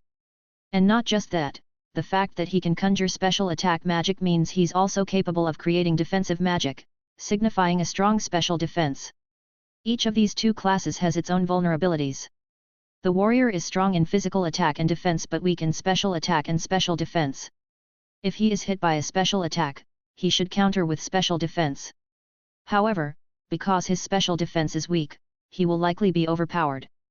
In a similar vein, the magician, having cultivated spiritual mana but not physical prowess, would succumb if get attacked physically by a warrior, given his lack of physical defense, Floyd continued. He knew his explanation was overly simplistic since some Pokémon are proficient in both attacking and special defense, but it was the best analogy he could think of at the moment. Kang Ji-hun, trying to understand, asked, what about those who are proficient in both special attack and physical attack, as well as physical defense and special defense? There might be some beasts that are inherently biased towards certain aspects. You could train them in the stats that aren't their specialty, and although there might be some improvement, you would be neglecting their innate talents, Floyd explained. To give you another example, if the beasts you have excels at physical attacks but you insist on focusing on another aspect, yes, there could be progress. However, if you instead harness and focus on the aspect they are truly skilled at, the improvement will be significantly greater. By not doing so, the natural talent your Pokémon has for physical attacks would be underutilized, he elaborated. Then how do we determine if the beasts are good at special attack, special defense, physical attack, and physical defense? Yvonne inquired, his question resonating with the others. Their actions, Floyd replied, somewhat awkwardly. You can also judge based on the moves they tend to learn and their body structure. If they are comfortable with close-range combat, then it's likely they possess a strong physical attack. Conversely, if they aren't adept at face-to-face confrontations, you might consider focusing on special attack. And if they don't excel in either, you might look into enhancing their physical and special defense. It's essentially about trial and error, you need to experiment and observe for yourself, he encouraged. Just remember, Floyd cautioned, just because the beast might only excel in one aspect doesn't mean you should neglect the other's aspect. Training is still important. You can try to let them learn on other aspects of stats, but the focus should be on their main strengths. To be honest, most of what I've said is still hypothetical and unproven. It's all based on my personal observations and theories, Floyd admitted, his cheeks coloring slightly. If it's coming from you, it must be true, Jonathan countered. His faith in Floyd was unwavering, given the numerous times Floyd's theories had proven to be accurate upon testing by Kenraku. Yet, if it's the youngest, it must be true, Xiao Yun agreed. Indeed, Le Mylin nodded. Let's test Shuckle's capabilities, Sister Chen, if you're willing. Floyd suggested, feeling a bit embarrassed, so he quickly shifted to the next topic. What am I going to do? Chen Xin asked him. Come here with your Shuckle, Floyd instructed, gesturing with his hand. Chen Xin blushed upon his gesture. She lowered her head, stood up, her ears turning red, and nodded faintly, I need another volunteer who can use water gun, Floyd said, surveying the group. Amidst this, Floyd felt a strange sensation, as if someone were watching him with a cold gaze. He decided to shrug it off and focus on the task at hand, awaiting a volunteer for the test. Chapter 114, Support Pokémon, Bonus Chapter Reward. Let me try it, Kang Jihun volunteered himself, coming forward with his 2 Pokémon. Another one who has a grass attribute, Floyd observed, noting that only 2 individuals had Pokémon with grass attributes, Huang Meifuang's Hoppip, and Bianca's Chikorita. Bianca, come here, I need your Chikorita's help, Floyd called out, already acquainted with her, and besides, Chikorita and Squirtle had almost identical attack and special attack base stats. Bianca, who had been quietly observing from the side, blushed deeply when Floyd called her name. She was momentarily paralyzed, not knowing how to react. The other females couldn't help but snicker, seeing how Floyd had called both Chen Xin and Bianca, recalling the bath incident and considering Floyd's actions to be somewhat ambiguous. Is there something wrong? Floyd, noticing their odd expressions and puzzled by what they might mean, asked Bianca again. Bianca. Replied Bianca. She stood up, filled with nervous hesitation, then walked slowly toward him while lowering her head. Her face was deeply red. She loathed that she had become so paranoid about anything related to Floyd since the bath incident. Swablu flew to rest on top of Bianca's head, greeting Floyd with her wings, followed by Bianca's other Pokémon who followed silently. Floyd gave Swablu a nod, then directed his gaze at Chikorita. Can you come in here? He motioned for Chikorita to step forward. At first, Chikorita felt anxious, but recognizing Floyd, the kind man who had given them a share of delicious food, she nodded and moved forward confidently. What we're doing now is to test the defensive and attack capabilities of both Squirtle and Shuckle, alongside Chikorita, all of whom are in the early rookie stage. Squirtle has a type advantage over Shuckle, and Chikorita has a type advantage over Squirtle, Floyd explained to them. First, you, Squirtle, must use your water gun to attack Shuckle, while you, Shuckle, will use your defensive move against Squirtle's attack, Floyd added, detailing the procedure. Shuckle, feeling anxious, looked at her owner Chen Xin, who was not quite herself at the moment, remaining silent. Moments later, Squirtle executed his water gun attack on Shuckle. Shuckle, in turn, retreated into her shell as she received the onslaught. Her shell began to spin, moving her back a few meters, stopping a few seconds later. Shuckle, experiencing slight discomfort, panted as she cautiously peeked out of her shell. Upon seeing that the coast was clear, she emerged. It's quite remarkable, considering that Squirtle's water-type move is effective against your type, yet you still managed to hold out, Floyd commended Shuckle, then thought to himself, she truly deserved her high defense and special defense of 200+ on each base stats. Now, Chikorita, it's your turn. Use your Vine Whip against Squirtle, Floyd instructed, already aware of Chikorita's inherent Vine Whip ability. Chikori Chiko. Chikorita responded affirmatively and then proceeded to use her Vine Whip on Squirtle. Squirtle, reacting defensively, was knocked back a few meters, feeling the pain of the hit. Squirtle, Kang Jihun called out, rushing toward his Pokémon. Floyd quickly took out some healing powder, applying it to Squirtle's body, and then did the same for Shuckle. Do you notice the difference? Both received hits from super effective moves, yet Shuckle proved to be more resilient. This isn't because Squirtle is weak, rather, it's because Squirtle's talents are not limited to defense but also include attack, special attack, and other areas, Floyd clarified. The purpose of this demonstration is because I have surmised that Shuckle possesses exceptional talent in defense and special defense but has less stamina, attack, and special attack capabilities. Her speed isn't remarkable either, so if you are going to train Shuckle, you should focus on enhancing her defensive and special defensive skills, Floyd explained, turning his attention to Chen Xin. Chen Xin listened to his advice as she watched Shuckle slowly crawl toward her. How can it battle if it's slow? For sure, this Shuckle will be a target since it's slow. Although its defense and special defense are strong, as you said, I guess it will not be invincible. It can't defend against every attack indefinitely, there should be a limit, Kang Jihun mused, stroking his chin as he pondered Shuckle's characteristics. He had already observed this Shuckle many times and everyone knew this Pokémon was very slow. You also mentioned that its stamina, attack, and special attack are quite poor, right? Yvonne chimed in. That's because not all creatures are suited for battle. Training can make them stronger, but it also depends on their desires. I think you are familiar with Chansey, this creature can be trained for battle, but its talent for healing is far superior to fighting, isn't it? This Shuckle has a unique ability to store berries in its body and decompose them into berry juice, which is even more delicious than what I've made. It's beneficial for both humans and creatures, Floyd explained. There are creatures that may not have offensive talents but have been gifted with talents in defense, healing, accelerating food production growth, among other supportive abilities. This shuckle is one of them, Floyd added. Just like what happened earlier, Chen Yu recalled how Cherim used Sunny Day with the help of other Pokémon to rapidly grow the seed. Yes, Floyd nodded. Then I shouldn't let her battle, if that's the case, Chen Xin said, concerned as she patted her shuckle. It depends. Just because they have limited offensive capabilities doesn't mean they can't battle. Every creature has its uses, and not all moves are offensive. There are supporting moves that can disrupt the opponent. Floyd reflected on some frustrating cheesy tactics from his past battles, having been on the receiving end himself. Let's proceed to their offensive abilities. Floyd continued his lecture, and after a few hours, everyone dispersed, trying to digest all that he had taught them. Floyd planned to collect some ripe produce he had made last week from the beast sanctuary. As he walked, he saw Bianca with disheveled hair, quietly arguing with Swablu as they hid in the bushes. Swablu, if you start to get noisy, Starly will notice us, Bianca whispered, troubled by the little bird. Tweet! Tweet! Swablu cried, Bianca, you must save her, she's going to hurt herself. Swablu's face was streaked with tears as she pointed with her wings toward Starly, who was injuring herself during training.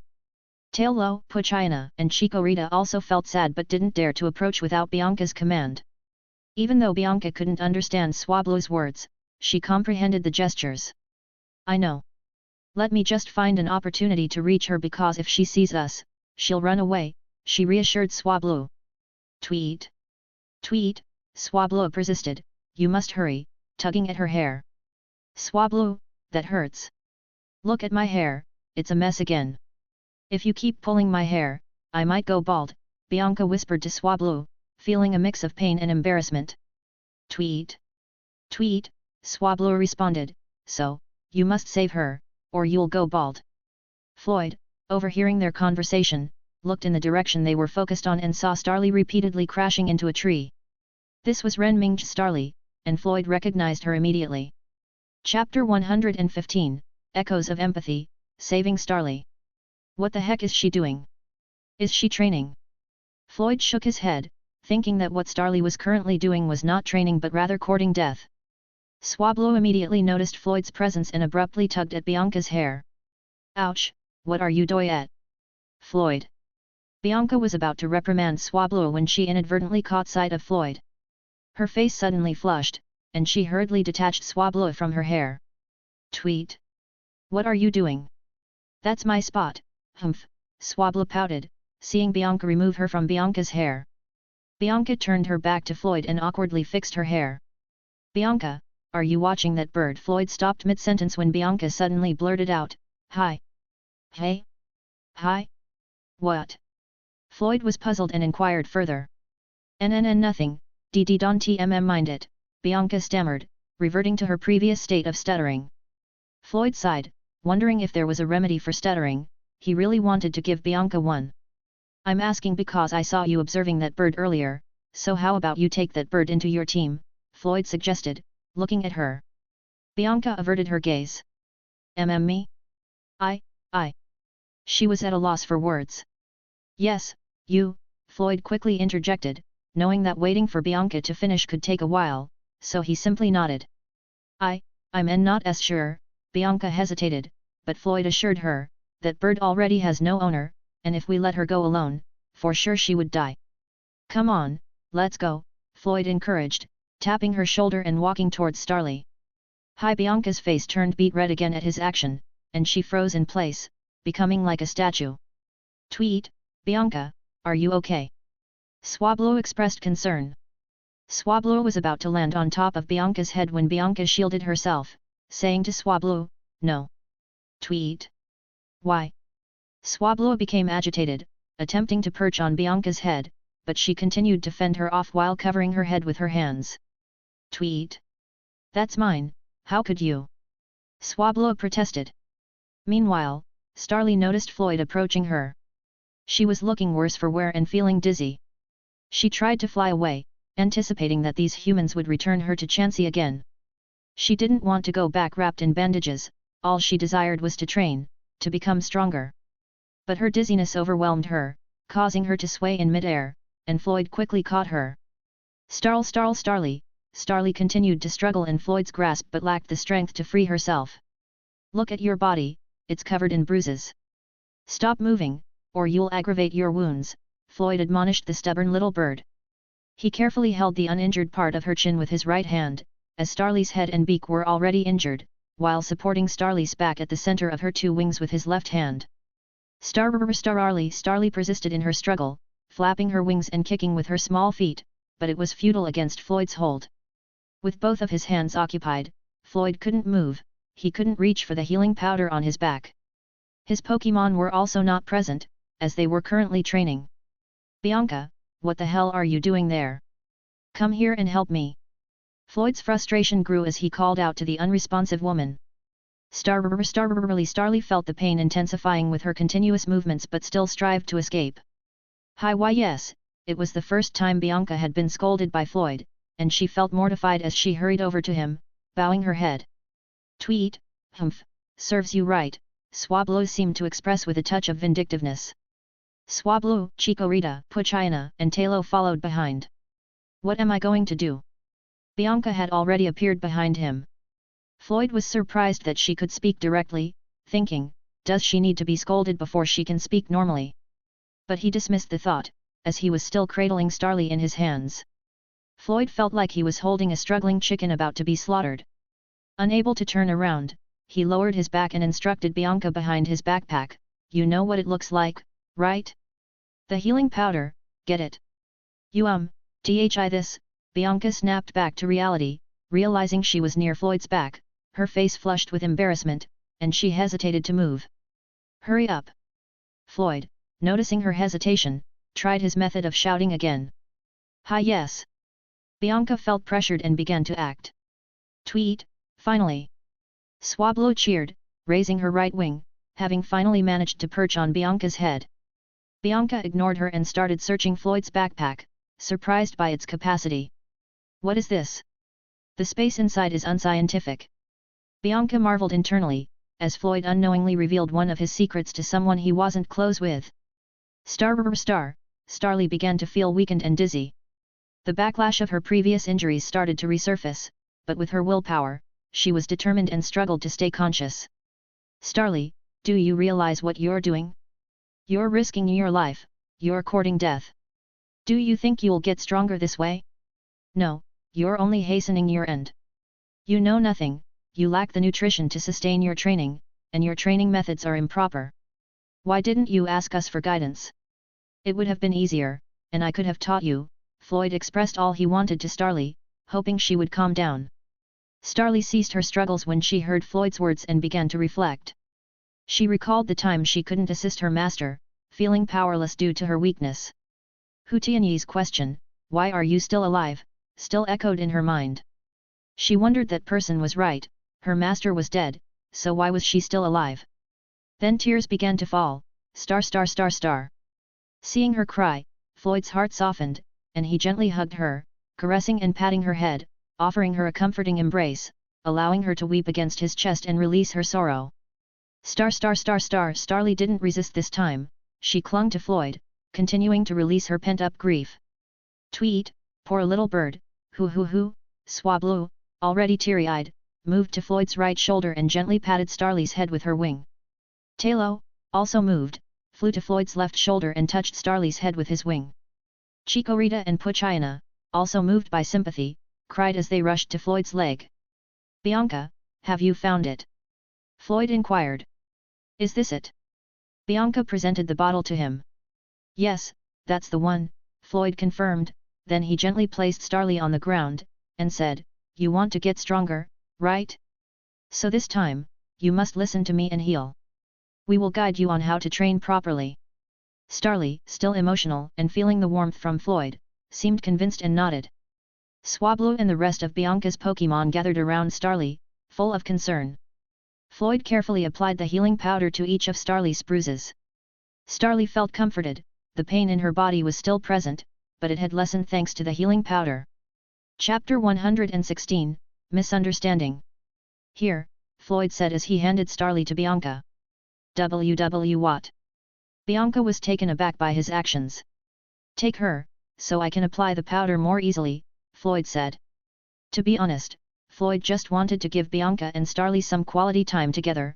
He didn't plan to keep the bird, so it seemed much better for Bianca to hold her.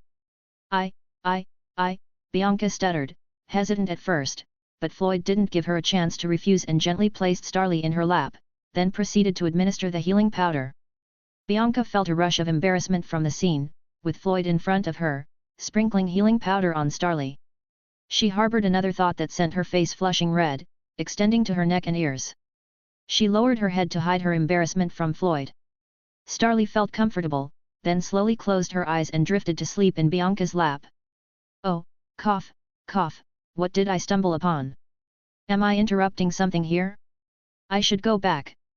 Kang Ji-hun, who happened to pass by with his Pokémon, caught a glimpse of what he misinterpreted as an intimate moment between Floyd and Bianca. From his angle, Starly was obscured by Floyd's body, so he jumped to conclusions and quickly retreated with his Pokémon. It's shocking, Bianca and Floyd actually have a thing?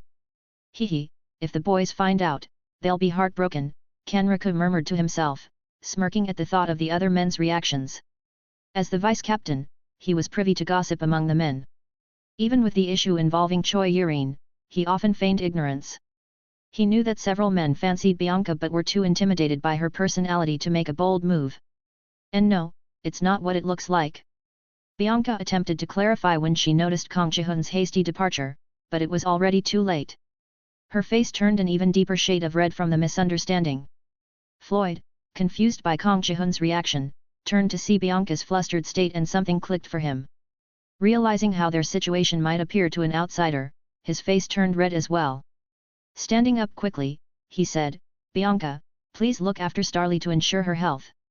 Given what's happened, it's probably best to have her checked by Chansey. I need to attend to something else, I'll be on my way. Floyd made a beeline for the beast's sanctuary, knowing the longer he stayed, the more awkward it would become. Bianca, noticing his hasty departure, covered her face with her hands in embarrassment. Swablu perched on Bianca's hair and observed the reactions of both Bianca and Floyd with a mischievously knowing look. Tweet, Bianca must like brother Floyd. Swablu might appear young and innocent, but this little bird was exceptionally mischievous and sharp-witted, well informed about the romantic dynamics among many Pokémon, including what it means for males and females to become partners. Tweet, if Bianca and brother Floyd ended up together. Imagining such a possibility made Swablu's eyes shine. She had a high regard for Floyd. He was cool, a great cook, and strong. If Bianca and Floyd became a couple, Swablu snickered to herself, already conjuring up some mischievous schemes. Tweet, Swablu laughed slyly, causing Talo, Chikorita, and Puchayana to shiver, wondering what mischief she was plotting now. If Floyd knew what Swablu was thinking, he would surely scold her, but alas, he had already reached the beast's sanctuary to check on the berries. He took out some ready-made healing powder and filled a bottle with it, then placed it inside his backpack. While organizing his backpack, it suddenly dawned on him that he had inadvertently shown it to Bianca earlier. He smacked his forehead and shouted in his mind, I showed her my backpack. How could he have forgotten something so crucial? He had inadvertently revealed his backpack to someone he didn't fully trust yet. If word of this got out, it would surely spell trouble for him. Nevertheless, he found a bit of solace in the knowledge of Bianca's character, which seemed trustworthy. Yet, it was his lapse in caution that had allowed for the accidental reveal. Had it been Chen Yu, Kang Ji-hun, or Yvonne, the consequences might have been dire. Well, what's done is done, I can't reverse it. So, what am I going to do about her? Floyd pondered helplessly. The notion of eliminating her was out of the question. She hadn't done anything to warrant such action, and he wasn't the kind to resort to violence needlessly, especially not against another human. It was unprecedented for him, only his Pokémon, with whom he was close, had ever seen his bag. But now, a human had seen it. Close. Floyd caught himself and his face reddened as he chastised his brain, what the hell are you thinking? But after much deliberation, no viable solution presented itself to him. The previously contemplated absurd idea was utterly impossible, so he returned to the safe zone. Before rejoining his Pokémon, Floyd first stopped by the base to deliver the poke blocks he had made, along with some healing powder. Then, he collected some berries and returned to his Pokémon. Observing his Pokémon in the midst of training, he quickly set up his berry blender and prepared Poke Blocks. After a while, he allowed them to rest and served them the food he had specially made. Floyd was pleasantly surprised to see that Horsa and Gumi had leveled up. He reviewed Horsa's stats. Pokémon, Horsa. Level, 20. Type, Water. Ability, Swift Swim. Moves. Intermediate level, Dragon Dance. Beginner level, Water Gun, Rain Dance, Smokescreen, Twister, Tackle, Wrap, Focus Energy, Dragon Breath. No new moves had been learned, but Smokescreen was now more advanced than Twister, given it was a move Horsa frequently used in addition to Water Gun. Similarly, Gumi, the second eldest, had reached level 15 and had even mastered Absorb. Pokémon, Gumi, Hisuian disappearing 64%. Level, 15. Type, Dragon. Ability, Hydration. Moves. Intermediate level, Bubble. Beginner level, Water Gun, Dragon Breath, Tackle, Absorb. You've all been performing admirably, I'm quite satisfied. Dratini, Horsa, and Gumi have shown improvement today, so let's celebrate, Floyd announced. His other Pokémon, witnessing the advancements of their peers, felt a twinge of envy, but Floyd reassured them, don't worry, I've noticed your efforts. You've also trained hard, and you will certainly improve just like them. To celebrate, I'll add something special to your meal. Ta-da! Floyd presented a bottle of milk. The Pokémon looked on in confusion, and Floyd explained, this was made by Miltank. I asked her for some, so let's taste it. I'll mix it into your food, he said as he blended the milk with their Poke Blocks and handed each a bottle of juice. The berries, sponsored by Kanraku, had allowed Floyd to lavish his Pokémon with care, possibly contributing to their rapid progress. As the Pokémon happily savored their meal, they felt as if they were in paradise. They could swear, no matter how much time passed, they would never tire of Floyd's culinary delights. After the meal, Floyd, with the assistance of Munchlax, Fracture, and Growlithe, began cleaning up. He thanked them with a pat on the head and rallied them, let's get back to battling those wild beasts. Chapter 117, 1 vs 2 Challenge. In the midst of the battle, a multitude of wild Pokémon observed the confrontation between Floyd and his Pokémon. Ekans and Teddiursa, engaged in a fierce struggle, battled Dratini, who was positioned before them. This time, Dratini fought with a newfound wisdom, refraining from the reckless engagement that characterized previous battles. He utilized Thunder Wave to paralyze Ekans, the opponent he was always particularly wary of due to its poisonous capabilities. Meanwhile, Teddiursa gasped as it endured an extreme speed from Dratini. In response, Teddiursa countered with Fury Swipes, aiming them towards Dratini, who in turn unleashed his subsequent move, Twister. The effect left Teddiursa feeling dizzy, his body swaying under the influence of Twister's powerful force. As soon as Ekans recovered from the paralyzing effect, he lunged forward with the Poison Fang move directed at Dratini. However, Dratini evasively employed extreme speed to escape. Subsequently, Dratini deployed Thunder Wave once more, rendering Ekans helplessly paralyzed again. Next, Dratini executed his Dragon Breath. Bang! Ekans emitted a pained hiss as he was propelled backward by the force of the move. Regaining his senses, Teddiursa made a dash for Dratini, but with precise timing, just as Teddiursa aligned with Ekans' side, Dratini had already activated Twister, which struck the pair squarely in the middle, impacting both Ekans and Teddiursa. Bang! Overcome by the force, Teddiursa collapsed into unconsciousness. His father, Ursaring, swiftly attended to him, fraught with concern, while Ekans was left gasping in agony, making a desperate attempt to rise. Intent on delivering a Poison Fang to Dratini as he had done previously, Ekans was halted mid-action when Dratini unleashed his extreme speed, colliding violently with Ekans' body. Ekans' agonized scream filled the air as he succumbed to unconsciousness. At this juncture, Arbok, rather than stepping forward, observed silently from a distance, witnessing her offspring's defeat. A subtle display of disappointment and reluctance crossed her features as she beheld Dratini. Dratini reveled in his triumph, lifting his head with a proud bearing. Ding! Congratulations on defeating Teddiursa. Plus 10 points. Ding! Congratulations on defeating Ekans. Plus 10 points. Floyd was thoroughly impressed with Dratini's performance. Dratini had not acted impetuously but had instead utilized his moves Extreme Speed, Twister, and Thunder Wave with calculated precision. Floyd reflected on how Dratini had corrected his approach after just one failure and was now adapting to fight independently without Floyd's guidance, marking a substantial leap in his development. Dratini swelled with pride at Floyd's acknowledgement, yet Floyd promptly tempered the celebration. It's commendable, but you are still not strong enough. Defeating weaker opponents doesn't make you truly powerful. You still need to train more, young one. Floyd patted his head, offering a mix of praise and motivation.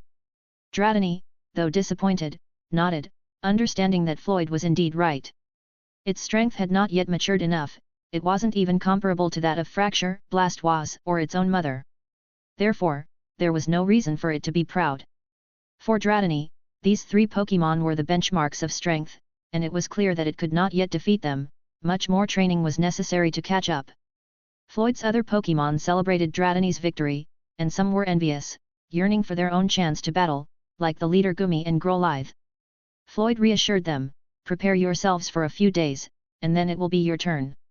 Their responses, Goo from Gumi and from Growlithe, indicated their readiness. Floyd approached the unconscious Teddy Ursa and Ekans, and after a few moments, they woke up. Upon realizing their defeat, they felt a wave of disappointment and lowered their heads in shame. Floyd offered encouragement, there's no need for shame, Dratini has undergone rigorous training and receives adequate nutrition from me daily. If you both wish to become stronger, seeking your own trainer might be advantageous, but the decision is yours to make, he suggested, looking at them thoughtfully. The parental Arbok and Ursaring began to make noises of warning at Floyd, as if to say, don't even consider it. Although they were somewhat comfortable with Floyd and a few other humans, and refrained from attacking the humans here, their distrust was still apparent, they harbored reservations about them. Teddy Ursa noticed his parents' warning and hesitated, but eventually, he nodded, placing his trust in his father's judgment. Ekans, however, was considering a different perspective.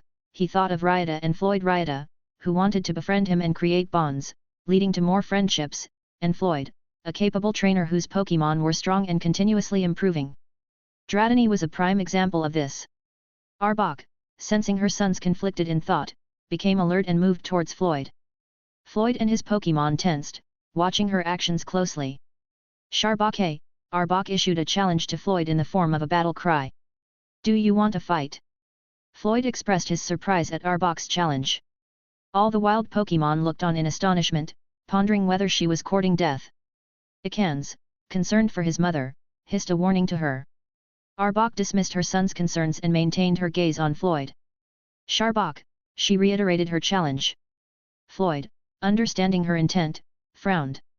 He knew this Arbok was cunning and not seeking defeat for its own sake, she wouldn't challenge Fracture one-on-one, knowing she couldn't win.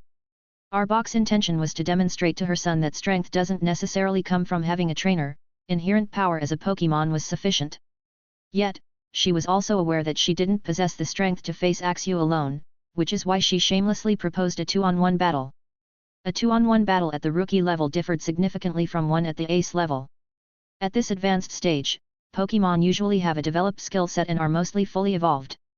They possess extensive battle experience, and even for a strong Pokémon like Fracture, facing two opponents simultaneously would be challenging.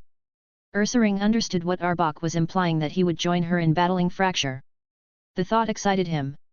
He had been aggrieved to see his baby consistently defeated by Dratini and sought to retaliate, despite knowing that his own strength was insufficient to defeat Fracture alone, not to mention facing a monster like Blastoise, who had defeated Gyarados.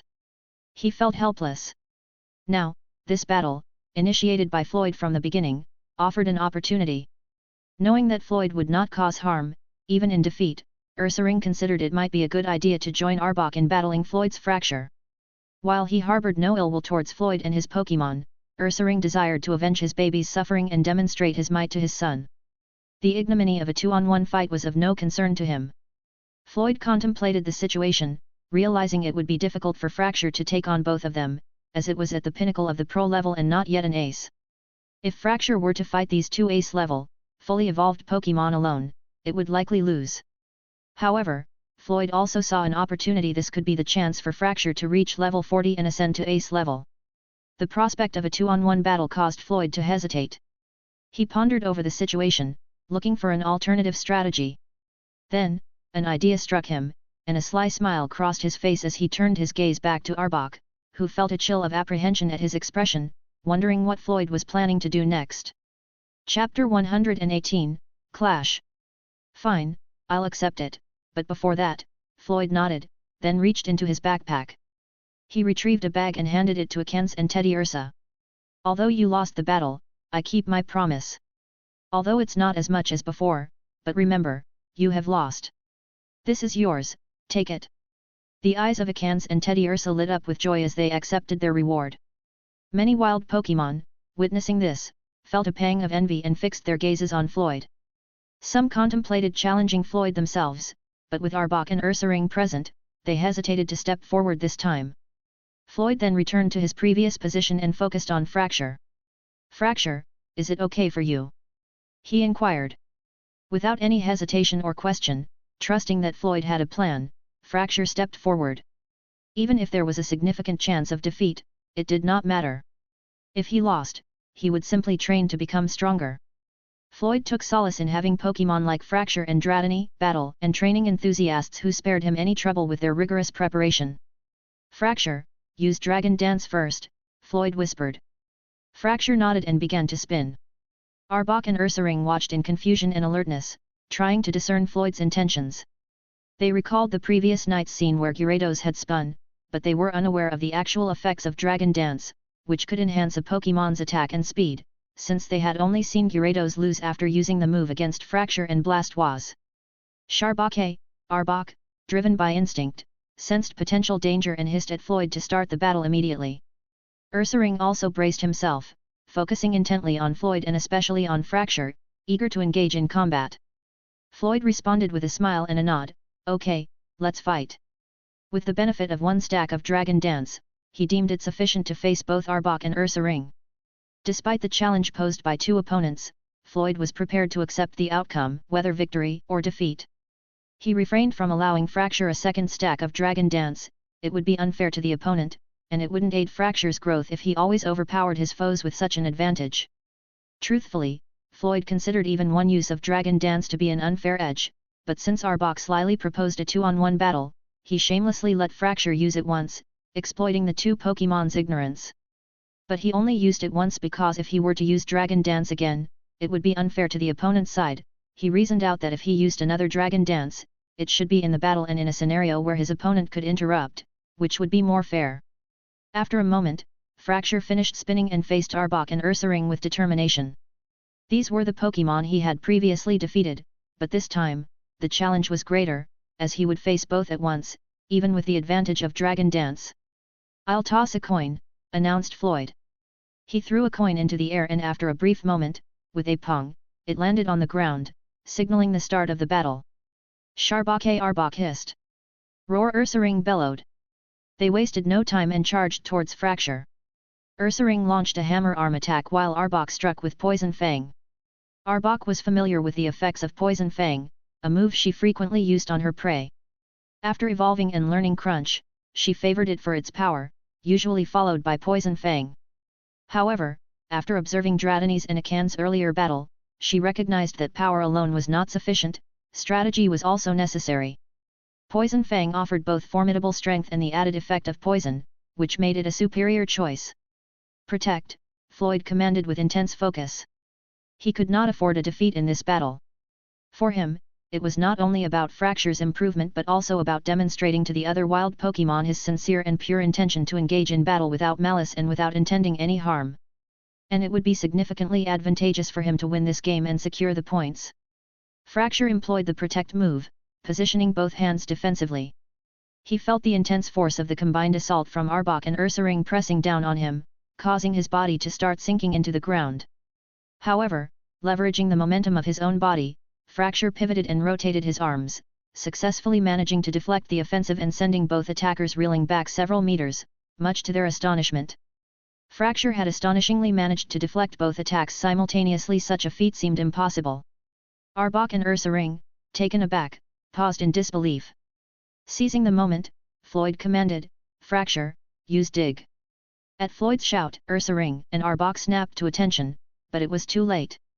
Fracture had already burrowed into the ground and disappeared from sight. Sharbok, Arbok hissed, warning Ursaring of the impending danger. She vividly remembered the near-fatal encounter with this very move. Even now, the memory of its impact lingered uncomfortably. Understanding the gravity of the situation, Ursaring nodded, and they positioned themselves back to back, ready to strike as soon as Fracture re-emerged. Moments later, Fracture burst forth from the ground. Roar! Unable to evade, Ursaring resorted to his hammer arm for the second time. Similarly, Arbok hissed, Sharbok, as she attempted a poison fang attack in desperation, hoping to make contact.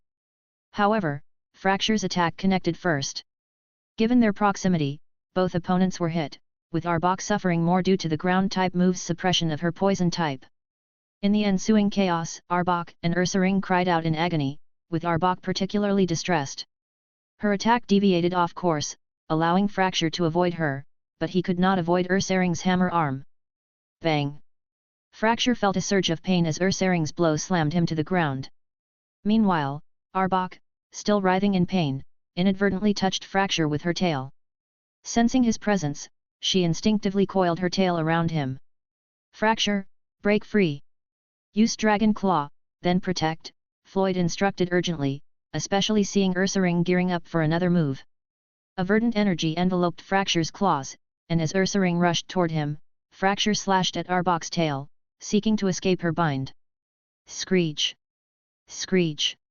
Arbok screamed, feeling as though her tail might be torn off, so she quickly released Fracture.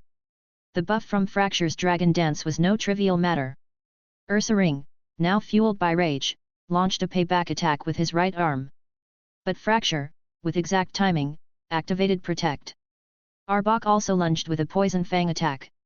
Fracture, winding up his whole body with full momentum, spun, his tail striking towards Ursaring first and then sweeping towards Arbok. Bang! Ursaring howled as he staggered back from Fracture's powerful swipe, feeling the sting of pain.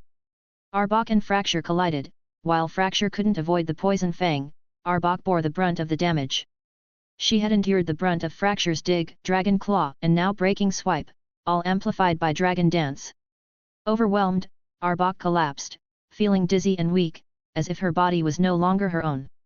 Struggling to rise but failing, all she could do was lock her gaze onto Fracture, trying to intimidate him. Caught momentarily off guard, Fracture then heard Floyd's urgent call, "Be careful! Don't look at her, use Dragon Claw!" Without hesitation, Fracture turned away as he activated his Dragon Claw, predicting it should be Ursaring the one who would approach, and he was right. Ursaring had already launched a hammer arm attack. Bang! Chapter 119, Ace. Fracture collided with Ursaring's full-on strike. At first, he was able to contend with it, but suddenly, his right arm twitched, and a wave of dizziness made him step back. Floyd, sensing the danger, knew that the effects of Arbok's poison fang were setting in. He warned Fracture with urgency, "Fracture, you're poisoned, you need to end this quickly." With formidable willpower, Fracture forced his body to its limits. Even though he was injured and panting heavily, he knew he had to remain standing to defeat his opponent. Roar! Ursaring lunged with all his might, using fury swipes against Fracture. Frasseur! Despite the poison coursing rapidly from his tail and arm, Fracture did not budge, and a green color shone on both of his claws as they met with Ursaring's attack. Screech! Fracture managed to scratch Ursaring's right arm, effectively deflecting the attack. Roar! Ursaring's wail filled the air as his right arm bore the marks of Fracture's claws, blood starting to drip from the wounds. His fury swipes was neutralized in one fell swoop. Full of rage, Ursaring swung his left arm, still using slash. Fracture defended with both of his arms using Protect, and for a moment, both were locked in a stalemate. Then, the poison struck his body again, causing his muscles to weaken. The stalemate shifted in Ursaring's favor as he pressed Fracture to the ground with his left arm. Fracture felt dizzy, and his consciousness wavered. Were it not for his intense willpower, he would have already collapsed. The poison had spread to his lower body, making his torso numb and weak, also on his arm to his shoulder. Fracture! Floyd called upon his dragon power, directing it towards Fracture. This time, he decided to bend the rules because he knew it was the best opportunity for Fracture to advance. Missing this chance could mean a long wait to reach the ace level. As the dragon power rushed into Fracture's body, it collided with the poison, providing Fracture with a slight return of vitality, enough to allow for temporary movement. Frassuer. With his last ounce of strength and bolstered by Floyd's dragon power, a dark verdant energy enveloped both of Fracture's claws. Once suppressed by Ursaring, Fracture now summoned newfound strength, pushing upwards with both arms against Ursaring's oppressive left arm. Ursaring, taken aback by this resurgence, he brought in his injured right arm to bolster his force, but it was not enough to keep Fracture down. Fracture continued to rise. As he regained his stance, looking directly into Ursaring's eyes, his arms pulsed with a potent dark verdant energy. With a swift movement, Fracture used his claws to force Ursaring's arms away, effectively deflecting them. Ursaring's arms were thrown aside, and then he saw Fracture lunging towards him with full force. Screech! Roar! Ursaring bellowed in agony, feeling the intense pain coursing through his body as his consciousness slipped away. Then, with a final sigh, he succumbed to the darkness and lost consciousness. Pug! The sound of Ursaring's fall resonated as he collapsed to the ground, defeated by Fracture. Ding! Congratulations on defeating Arbok. Plus 100 points. Ding! Congratulations on defeating Ursaring. Plus 100 points. Floyd, Horsa, Growlithe, Dratini, Munchlax, the 5 Gums, and the rest of the wild Pokémon who had been watching were amazed and surprised by the spectacle. The battle had been shockingly intense. Dratini's eyes sparkled with admiration as he looked at Fracture, thinking, "Elder brother is truly strong, incredibly so. I want to be like him." Master was right, I shouldn't be proud of my current strength, for I am still not strong enough. I must train harder. I desire to evolve into a Drago Knight. With his arrogance and pride now dissolved, Dratini's feelings transformed into a blend of desire, admiration, and resolve. He then moved a few steps away and began to train on his own, dedicating himself to the mastery of his moves. Floyd hurriedly administered an antidote powder into Fracture's mouth, then rushed toward Ursaring to apply a healing powder. Cherim and Cherubi also sprang into action, using their moves to aid in healing Ursaring. Floyd thought to himself that this Pokémon had suffered considerably, even more so than Arbok. Teddy Ursa in a panic, Teddy Ursa hurried to his father's side, tears in his eyes as he pleaded with Floyd. "Don't worry, it will be fine," Floyd reassured him, though he felt embarrassed by the situation. He continued to apply healing powder to Ursaring's wounds, then retrieved a bandage from his backpack and carefully wrapped it around Ursaring's right arm and torso. The injuries were severe, and Ursaring required further treatment from a Chansey. Floyd began to carry Ursaring. Despite the Pokémon being heavier than Munchlax, he managed to lift him. As he walked towards Arbok, who was still conscious but immobilized, he noticed Akansa's worried expression. "Don't worry," Floyd assured him. Arbok, too, had suffered injuries, though they were less severe compared to Ursaring's. Floyd set Ursaring down momentarily to tend to Arbok with a healing powder. Cherim and Cherubi continued their healing efforts, and after some time, Floyd bandaged Arbok's head and tail. Calling Fracture over, Floyd saw that the antidote powder had effectively neutralized the poison, but his injuries persisted. Floyd applied healing powder to Fracture and secured a bandage over his wounds. Upon checking his stats, Floyd saw that Fracture had finally reached the Ace level. Pokémon, Fracture, Shiny. Level, 40. Type, Dragon. Ability, Mold Breaker. Moves. Intermediate level, Dragon Claw, Dig, First Impression, Scratch, Breaking Swipe, Slash, Taunt, Bite. Beginner level, Dragon Dance, Crunch, Protect, Dragon Rage, Assurance, Dual Chop, Dragon Tail, Dragon Pulse, Swords Dance, Scary Face, Poison Jab, Outrage. Genetic skill, First Impression. Remarkably, Fracture's Dragon Claw had advanced to the top of his intermediate mastery, surpassing Dig and First Impression. Breaking Swipe also had improved, surpassing Slash. Within the beginner mastery, Protect, Dragon Rage, Swords Dance, and Dragon Pulse had all seen improvements. Although Dragon Dance had not progressed, Floyd suspected it was nearly at the peak of beginner mastery.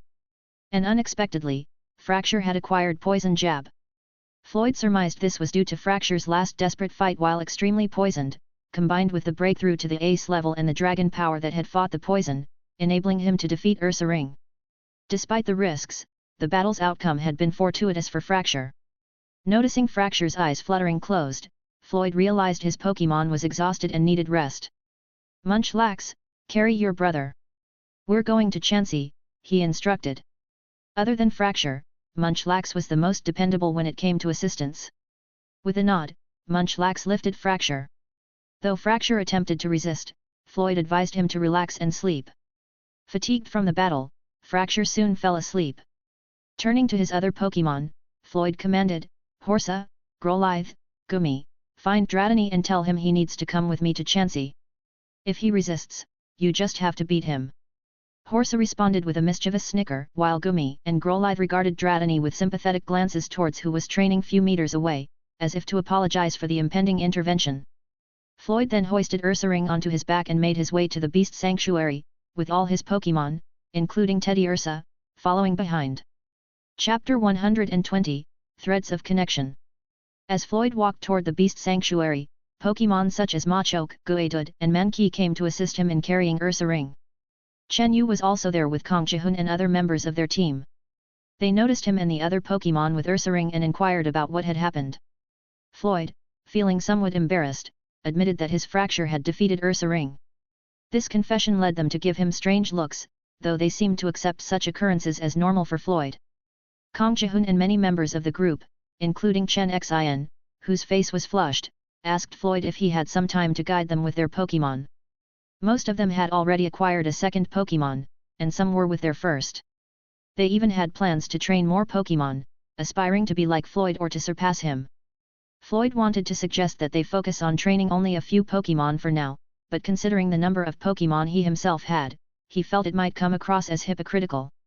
Therefore, he chose not to comment on their plans and simply reminded them, treat your Pokémon sincerely. He wasn't sure if they had taken his advice to heart, but he continued on his way to where Chansey was located. Dratini, on the other hand, pouted as he was forced to stop his training by his elder brother and sister. They told him it was the master's order and that if he didn't listen, they would gang up on him. What a scoundrel, this is unfair treatment.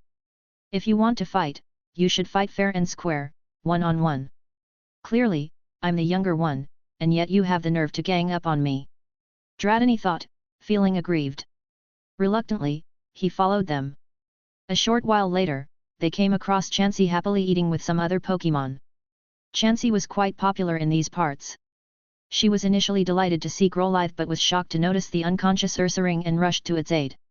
Growlithe, who had been excited to see Chansey and had rushed towards her for a hug, ended up hugging the air as Chansey diverted her attention toward Ursaring. Growlithe pouted at this, feeling somewhat slighted, but he understood that Chansey's priority was to tend to Ursaring's healing, so he let her be, snorting in resignation. Happiny, witnessing this, laughed and then came over to hug Growlithe, attempting to console him. Growlithe was touched by the gesture and almost cried, thinking, at least her little sister still remembers me, as he lifted his paws to pet Happiny. Happiny seemed to enjoy the affection and then followed Chansey to assist her. Chansey was now examining Ursaring's body and started inquiring about what had happened. Floyd confessed the circumstances leading to Ursaring's state, feeling embarrassed but honest, and as expected, Chansey began her scolding. Chansey, Chansey, Chansey, Chansey. She chided, leaving Floyd to accept her rebuke without protest. He knew better than to talk back, as upsetting Chansey could result in him needing to use an excessive amount of healing powder on his Pokémon. After Chansey's reprimand had subsided, she, with Happiny's assistance, began healing Ursaring. The process was relatively swift since Ursaring's condition had already been somewhat stabilized by Floyd's care. Before long, Ursaring's condition had improved, although still unconscious, his expression was now one of relaxation. Chansey then turned to Fracture, and her healing efforts were less demanding because of the initial treatment Floyd had administered. After taking care of Ursaring and Fracture, Floyd had Dratini and Teddy Ursa examined by Chansey as well, even though Teddy Ursa had already received treatment. While Ursaring and Fracture rested, Chansey completed the healing process for Dratini and Teddy Ursa, then proceeded to give Floyd another lecture. In order to appease her, Floyd provided a substantial amount of poke blocks for her and her friends. Thankfully, Chansey calmed down. Truthfully, she wasn't really upset with Floyd's training methods, for she knew he genuinely took care of his Pokémon. Her distress arose each time Floyd came to her with his Pokémon injured. Then Floyd, along with his Pokémon and the Pokémon from the Beast Sanctuary, began to help him again, this time by carrying Ursaring to the clinic from the base. After reaching the clinic, Floyd expressed his gratitude to them and rewarded their hard work with extra food. The Pokémon, delighted with the gesture, happily accepted the food, bid him farewell, and walked away. Floyd stepped into the clinic, a place where Ursaring and Fracture could rest. As he traversed the quiet corridors, his gaze was unexpectedly drawn to a corner where Bianca was engrossed in her work. The rhythmic sounds of the weaving loom filled the space as she expertly manipulated the threads on bobbins. Her focused eyes traced the shuttles as they danced through the warp, her fingers, graceful yet deliberate, adjusted the tensioning devices, ensuring that each thread interlaced with perfect tautness to create fabric that seemed to form as if by magic. This was not the first time he had seen her at this task, but each time he observed, he found himself captivated by her beauty. He rarely saw such an expression on her face, as she was usually timid and a bit clumsy around people due to her social phobia. Floyd wasn't sure how many seconds he had been standing there, staring at her, until Dratini, a bit annoyed, lashed his tail against Floyd's leg with a soft dot. Startled by the sound, Bianca's concentration broke like delicate glass under a tap. She lifted her gaze, and when their eyes met, an electric jolt of awareness passed between them. A blush crept across her cheeks, painting her with a bashful shade of crimson. Flustered by the unexpected audience, Bianca's hand slipped, sending bobbins skittering across the floor, threads tangling into a delicate disarray. The loom's steady rhythm stuttered to a stop, the shuttles pausing mid-flight, and the half-woven cloth sagged but did not tear, hanging like a sigh in the quiet room.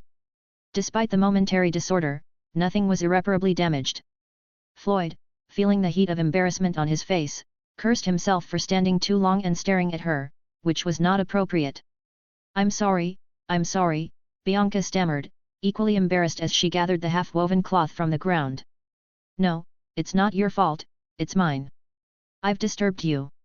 I will go now, I still need to let them rest," Floyd replied as he carried Ursaring with Munchlax following behind, bearing Fracture. He intended to walk farther from the bed, but since only this floor had beds, he chose the one furthest on the edge to minimize the embarrassment. The awkwardness from earlier still lingered, and now, with another awkward encounter underway, Floyd and his Pokémon settled Ursaring and Fracture onto the beds to rest. Dratini expressed a desire to continue training, and Floyd, still distracted, merely nodded at him and sat down near the beds. Growlithe and the leader Gumi said their farewells, seeking out mild training, while Horsa and the 4 Gumis mentioned they planned to play with the Squirtles. Floyd had the urge to stop each of them, but he found no reason to. They wouldn't be of any use by staying, and his desire to ask them to stay was more to ease the awkward tension inside the clinic than anything else. Munchlax and Teddy Ursa were the only one who remained, which Floyd was thankful for, as it meant someone stayed with him in this uncomfortable situation. However, the feeling of awkwardness didn't abate, as even though he had chosen a bed at the farthest edge, he was still only a few meters from Bianca. There were no curtains around each bed, which meant they could still see each other. So, in an attempt to shift his attention, Floyd took out the berry blender and allowed Munchlax and Teddy Ursa to eat food. Chapter 121, Wild Pokémon's Initiative. Ding! Congratulations on making intermediate grade Pokeblock plus 40 points. Ding! Congratulations on making intermediate grade Pokeblock plus 40 points. Ding! Congratulations on making intermediate grade Pokeblock plus 40 points.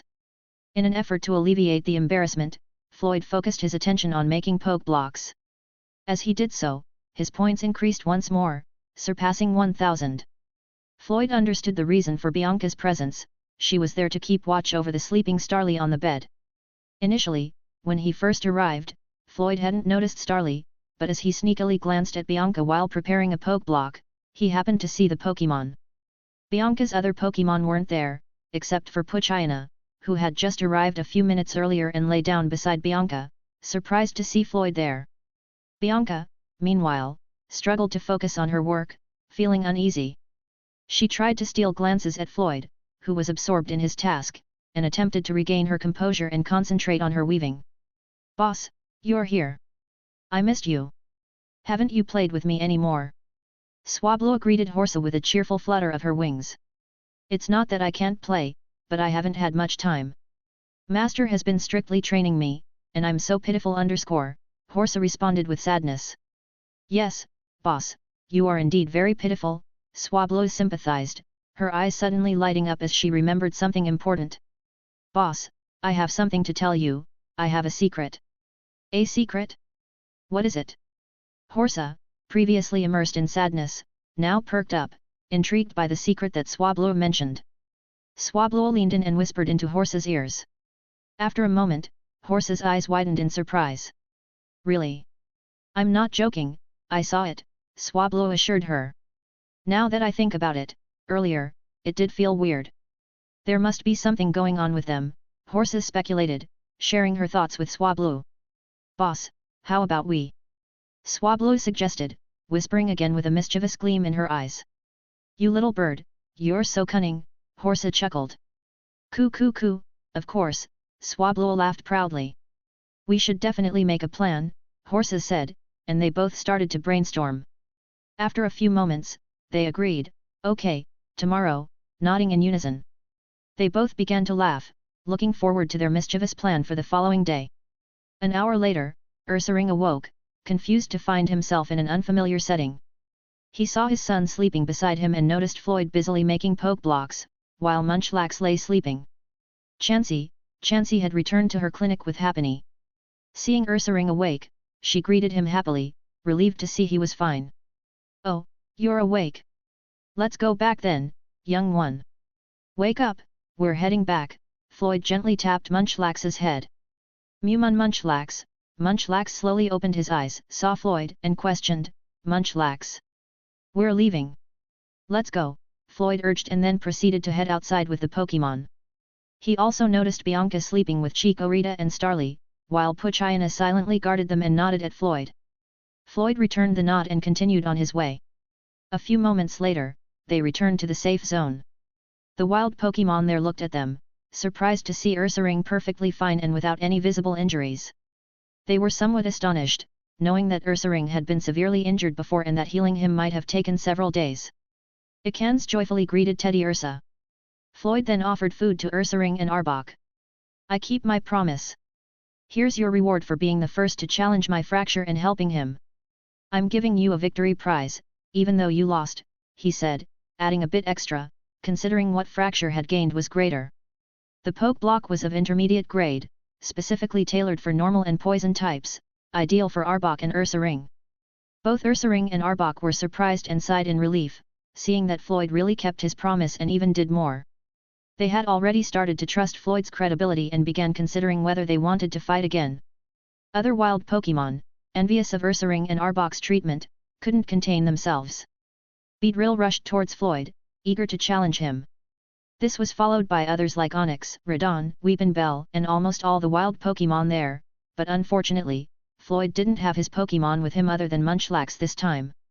He excused himself, saying they would fight later at night, reasoning that he didn't have his Pokémon with him. When someone gestured towards Munchlax, Floyd shook his head, refusing to let him fight just yet, stating they should wait a few more days. The wild Pokémon, feeling regretful, accepted this and returned back dejectedly. After returning to his own Pokémon, Floyd resumed their training. Upon encountering Lin, he asked her for his guidance in martial arts. They sparred again, and Floyd defeated her even more quickly than in their fight the day before. Lin, feeling unwilling to accept this rapid increase in the gap between their skills, sighed dejectedly, thinking enviously about Floyd's talent. She also sought advice for her Pokémon. Floyd suggested she decide whether she wanted her Tyrogue to focus on attack, defense, or be balanced, considering Tyrogue's potential evolutionary paths. He also mentioned that her Tyrogue seemed close to evolving, so she should think carefully about her choices. For Mankey, he suggested training it to control its anger, warning that extreme rage could be harmful. For her newly caught Machop, Floyd recommended practicing boxing as a foundation, considering its final evolution into Machamp. Lin took his advice seriously and then left. Shortly after, Kong Jihun appeared, challenging Floyd's Pokémon. Horsa and Illichid fought again, and despite a type disadvantage, Horsa won the battle. Kong Jihun felt a bit dejected, realizing he was still far from Floyd's level in commanding and training Pokémon. Floyd looked at his newly caught Squirtle, which was silently watching. He teased Kong Jihun, I really thought you were going to catch Wartortle. Kong Jihun sighed helplessly, explaining, the Wartortle I wanted to catch defeated my Illichid, and others I tried to fight wanted to battle, but my Illichid was injured, and I didn't bring healing powder. This little guy was the only one who willingly went with me, so I chose it. I really doubted if electric really suppressed water types. I fought Wartortle and lost, and I fought your Horsa and still lost, Kang Jihun added sadly. You're just unlucky you met a strong Wartortle first, Floyd reassured him. But it's actually good catching the initial stage. Although it might be a bit weak at first, you can improve its foundation, and commanding it is easier than an already evolved one. I know, but it will take more time, Kang Jihun sighed. It's your responsibility as a trainer to improve them quickly. Initial stage Pokémon are a good choice because they're like blank paper, knowing only a few moves compared to middle stage and fully evolved ones who have already developed their own habits using certain moves. It could cause conflict if the trainer and Pokémon have different beliefs and perspectives. You might be the one who needs to adjust, otherwise, the Pokémon might not listen to you, Floyd advised. Chapter 122, The Turning Point. I know now. Youngest, thanks for the advice, Kang Jihun contemplated a bit on what Floyd said and was about to leave. Wait, Floyd hurriedly called him, his face full red as he said, the thing that you saw earlier, that's just a misunderstanding. Ah, that, earlier? Don't worry, I won't say anything, Kang Jihun smiled slyly, looking at him. I didn't say you won't say anything, I just clarify that's just a misunderstanding, Floyd blushed as he said angrily at him. I know, I get it, Kang Jihun just smiled as he waved his hand and walked away. Floyd was helpless, don't know if this guy really understood what he said. And not only Kang Jihun and Lin the one who approached him but also other people like Chen Xin and her team, Thuong, Jonathan, etc. I will shorten some names because it's too long. These people were extremely excited about having their new Pokémon on their sides. Floyd knows that feeling too, so he doesn't let them get disappointed and advises each one of them. It is just that he doesn't understand why Chen Yu felt cold at him, he doesn't remember he provoked him, right? Floyd's thought. After a few hours, it was already evening and the meeting started again. The main topic today is the video that Floyd previously recorded, using the power of beasts to change or affect the environment. Seeing the video, all people except the few who already witnessed it opened their mouths in shock. You can actually do that? Jonathan exclaimed. Everyone could see how bewildered he was by what he had seen today. This was so magical, unscientific, Kwang responded. Since the beasts appeared here, our world already become unscientific. They already defy the science, Floyd calmly said. Almost everything in our world has drastically changed, even some of the environment, Kenriku said. That, Pokémon, we need it, what is their name? Hu Tianyi asked. Cherim, the final evolution of Cherubi, Floyd answered, it can be located once you get deep inside Kimona Hatch forests, we will plan to go there next week on Monday, he added. It's dangerous there, Choi Yurin said. It doesn't matter, we already planned to go there must be an interesting new beast there, I would try if I can catch one, much better if it was strong, Kang Jihun excitedly said. You were going to? Choi Yurin was surprised, then her worry weaved even more. Cough, of course, Kang Jihun lied. Who said you're going? You have to pass my test first, later, Floyd exposed his lie as he rolled his eyes. A few moments later, the topic related to the environment and beasts became the main topic, because of the move Sunny Day, other elements like Rainy Day by Watertles have also been discussed, thinking about where they can efficiently use it.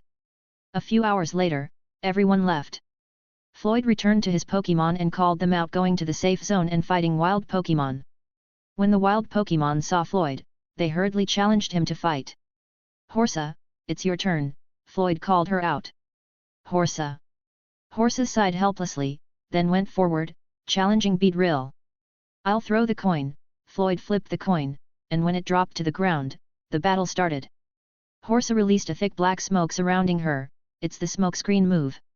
Beedrill didn't hesitate to rush forward and used Twineedle, and Horsa was hit. Horsa, who was about to use Dragon Dance, was hit.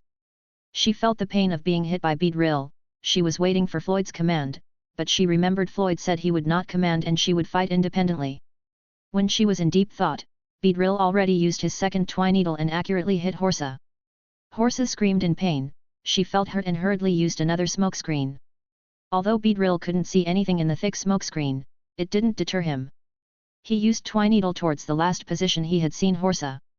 However, when he struck, he hit nothing, Horsa had already moved to a different spot. Aware that Beedrill would rush at her if she used Dragon Dance, Horsa opted not to use it this time. Instead, she used Water Gun, but to her surprise, Beedrill instinctively avoided her shot and retaliated with Twineedle. Horsa screamed as she was flung backward. Seeing Beedrill charging again with a second attack, she felt unsure what to do and resorted to using Water Gun again. Sing! Horsa was hit by the attack and lost consciousness. Floyd, witnessing this, was shocked. His Horsa hadn't managed to land a single hit on Beedrill. Observing Beedrill, Floyd realized that this Beedrill wasn't just a rookie level, as he had initially thought, but likely a pro level, somewhere above level 30. Although Horsa was also at pro level, she was nowhere near Beedrill's caliber, and the gap between them was significant. Floyd acknowledged his miscalculation, puzzled about where Kenrico had found such a strong Beedrill. It was the first time he had seen such a formidable Beedrill, as the ones he usually encountered were at rookie level, with the strongest being early level 20s at pro level. The fact that Beedrill had reached this level without a trainer's guidance was remarkable. Floyd learned a valuable lesson: never underestimate any species, no matter how weak they may seem, or you might regret it. He immediately rewarded Beedrill and healed Horsa. Beedrill, still eager, pointed his stinger at Floyd as if ready for more challenges. Floyd glanced at his available Pokémon, deciding on Fracture. "Okay, Fracture, come out," he called. Fracture stepped forward, ready to face Beedrill. However, upon seeing Fracture, Beedrill shivered and quickly took his reward, backing away. Floyd and Fracture were speechless. They had thought Beedrill was simple-minded, but it turned out he was actually quite cunning. Radon stepped up next, challenging Fracture. As Floyd flipped the coin, their battle began. Somewhere in Tokaji City, at a funeral site, Akira, dressed in a black suit, knelt in front of the gravestones of his fallen comrades. Beside him were incense sticks and offerings of flowers and snacks. In silence, he reminisced about the friendships they had shared, the tragedy in the forest, and the confusing glimpses of the future he had seen. Longing to know more about the future and the mysterious Pokeball he had glimpsed, Akira had attempted to recreate it based on its appearance but lacked knowledge of the necessary materials. His visions of the future were just fragmented, showing only brief highlights, not comprehensive details. As he yearned for more insight, a headache suddenly overwhelmed him. "Ah!" he screamed, clutching his head in pain. Struggling to stay upright, he grasped the gravestone with his left hand, panting heavily. Sweat dripped down his face as an image flashed in his mind. Is this the method?" he pondered aloud. "Can I really see the future?" Ha ha ha ha ha ha. Ha ha ha ha ha ha ha.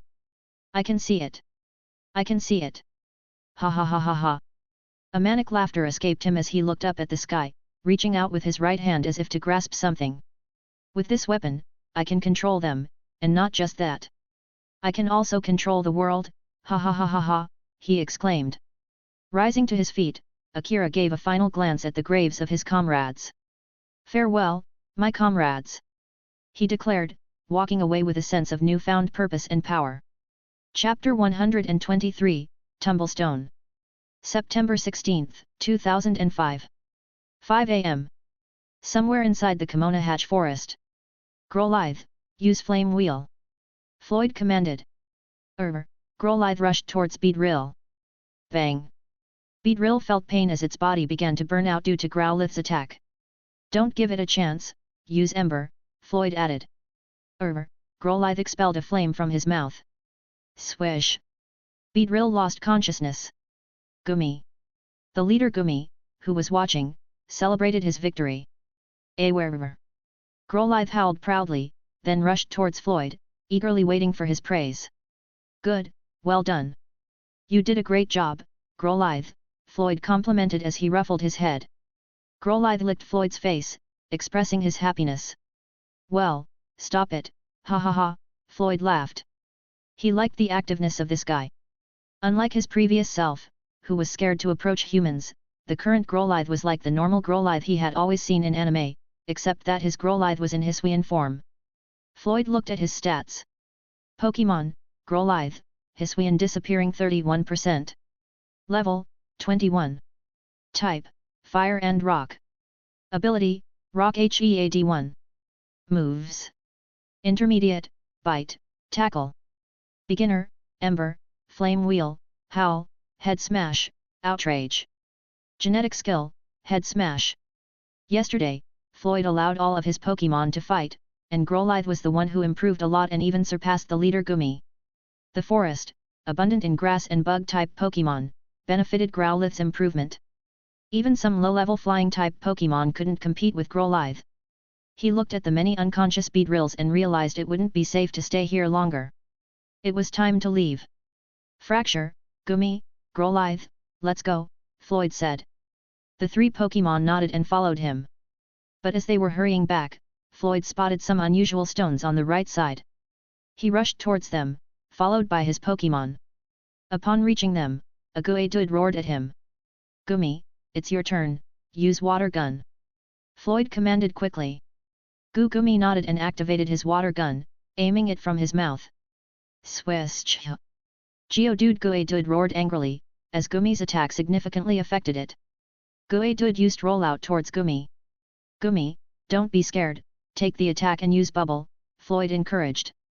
Gumi nodded and then used the bubble move. A flurry of small bubbles emerged from Gumi's mouth, rushing towards Geodude. Geodude screamed, his rollout move was interrupted, and he collapsed, losing consciousness. Ignoring the Geodude, Floyd approached the mysterious stone to inspect it. His eyes lit up with surprise upon closer examination. The prismatic stones with sharp edges transitioning from brown to peach atop a muddy base. This was tumblestones. A key ingredients for making Pokeballs. He hadn't expected to find them here. Fracture, break it, Floyd instructed. Fracture nodded and activated his dragon claw to break the stone. Crash! Floyd collected each piece into his Doraemon backpack and announced, let's go back. If I can find Apricorn, making Pokeballs should be my next task, Floyd mused as he and his Pokémon headed back. Inside the safe zone, Dratini struggled as his body started to shed again, while the four Gummies engaged in a fight against Horsa, using their water gun and bubble abilities. Horsa struggled to find an opportunity to strike, outnumbered and continuously dodging attacks from her four opponents. Then they noticed a young Gyarados roaming the area, passing by them before returning to his position. Landing on the ground, the young Gyarados saw his father lying silently, then opened his eyes to look at him. Roar, father, that human has started going deeper again, he must be fighting other beasts. This should be their training. Gyarados reported the situation to his father. Hidden deep within his eyes was an envy, a longing to join in the activities he observed. Over the past 4 days, Gyarados had gleaned knowledge about the situation, sometimes directly from Floyd, who took the initiative to explain things to him. He understood that training could significantly improve a Pokémon's strength, and Floyd's Pokémon were ample evidence of this. Floyd seemed to possess extensive knowledge about systematic training, something Gyarados himself was unfamiliar with. Floyd talked about Pokémon typings, their strengths and weaknesses, how to maximize advantages, and how to cope with disadvantages. When Gyarados inquired about his own strengths and weaknesses, Floyd, with a roll of his eyes and a smug look, dismissively responded, "Who are you? Do I have an obligation to tell you?" This reaction frustrated the young Gyarados, making him angry. Knowing he was outmatched by Fracture and under the watchful eyes of other Pokémon, he refrained from causing trouble and walked away. Yet, the young Gyarados' curiosity about improving his strength was overwhelming. He tried to ask his father how to get stronger, but his father's advice to just fight and eat for strength wasn't what he was seeking. He desired the systematic training Floyd had mentioned but hesitated to express this in front of his father. So, he continued to spy on them, pretending to roam the surroundings. Other Pokémon left him alone since he caused no trouble. However, his father was not allowed the same freedom to roam, which angered him. Every time he caused trouble, Blastoise defeated him, rendering him powerless. His father also realized that they couldn't do much in their current situation and had become prisoners. Since then, he hadn't caused any trouble and had just remained silent, observing the surroundings. A positive aspect was that Floyd always provided them with delicious food, which left a good impression on them. Consequently, Floyd's status in their eyes changed from weak human to human. The appealing food they received every day led them to think of the place as paradise, and they didn't want to leave. However, whenever the father Gyarados remembered that this was the territory of a human, whom he considered weak, his pride and ego flared, struggling to accept that a human was superior to him. Yet, the more time they spent there, the more their defenses began to break down. The father Gyarados couldn't admit it, but he also too wanted to stay. He looked at his son and silently communicated, "Roar, that little girl. Roar, father, she's currently training. Roar, oh, training, by that human again." The father Gyarados had learned about the concept of training from Floyd and had been silently listening every time the young Gyarados and Floyd talked. "Roar," he said, "once we start training, we can easily improve our abilities and become stronger." His father then silently glared at him. The young Gyarados shivered and then quickly said, "Roar, father, do you think that human can fool us? We're not idiots, humph, I know his intentions, they want us to submit to them. How can we get stronger through that training? Humph, only a fool would believe that." The father Gyarados remained silent, not responding.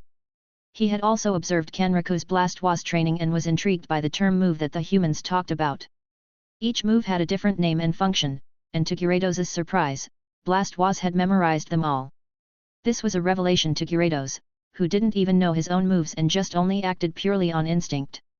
Regarding the humans' intentions, he was aware of them, especially Floyd's obvious interest in his son. Reflecting on this, he gazed at his son. Chapter 124, A Great Improvements. Roar. Father. The young Gyarados felt a creeping unease upon seeing his father gazing at him. Roar, nothing, the father Gyarados then closed his eyes, seemingly ignoring his son. Roar. Father, trust me, we should never trust that human. Roar, don't bother me, go roam around and later bring the news to me. His father then started to snore, signaling his descent into sleep. Roar, understood. The young Gyarados felt a surge of happiness, as he really relished roaming around. He then began to fly off, seeking out his sister.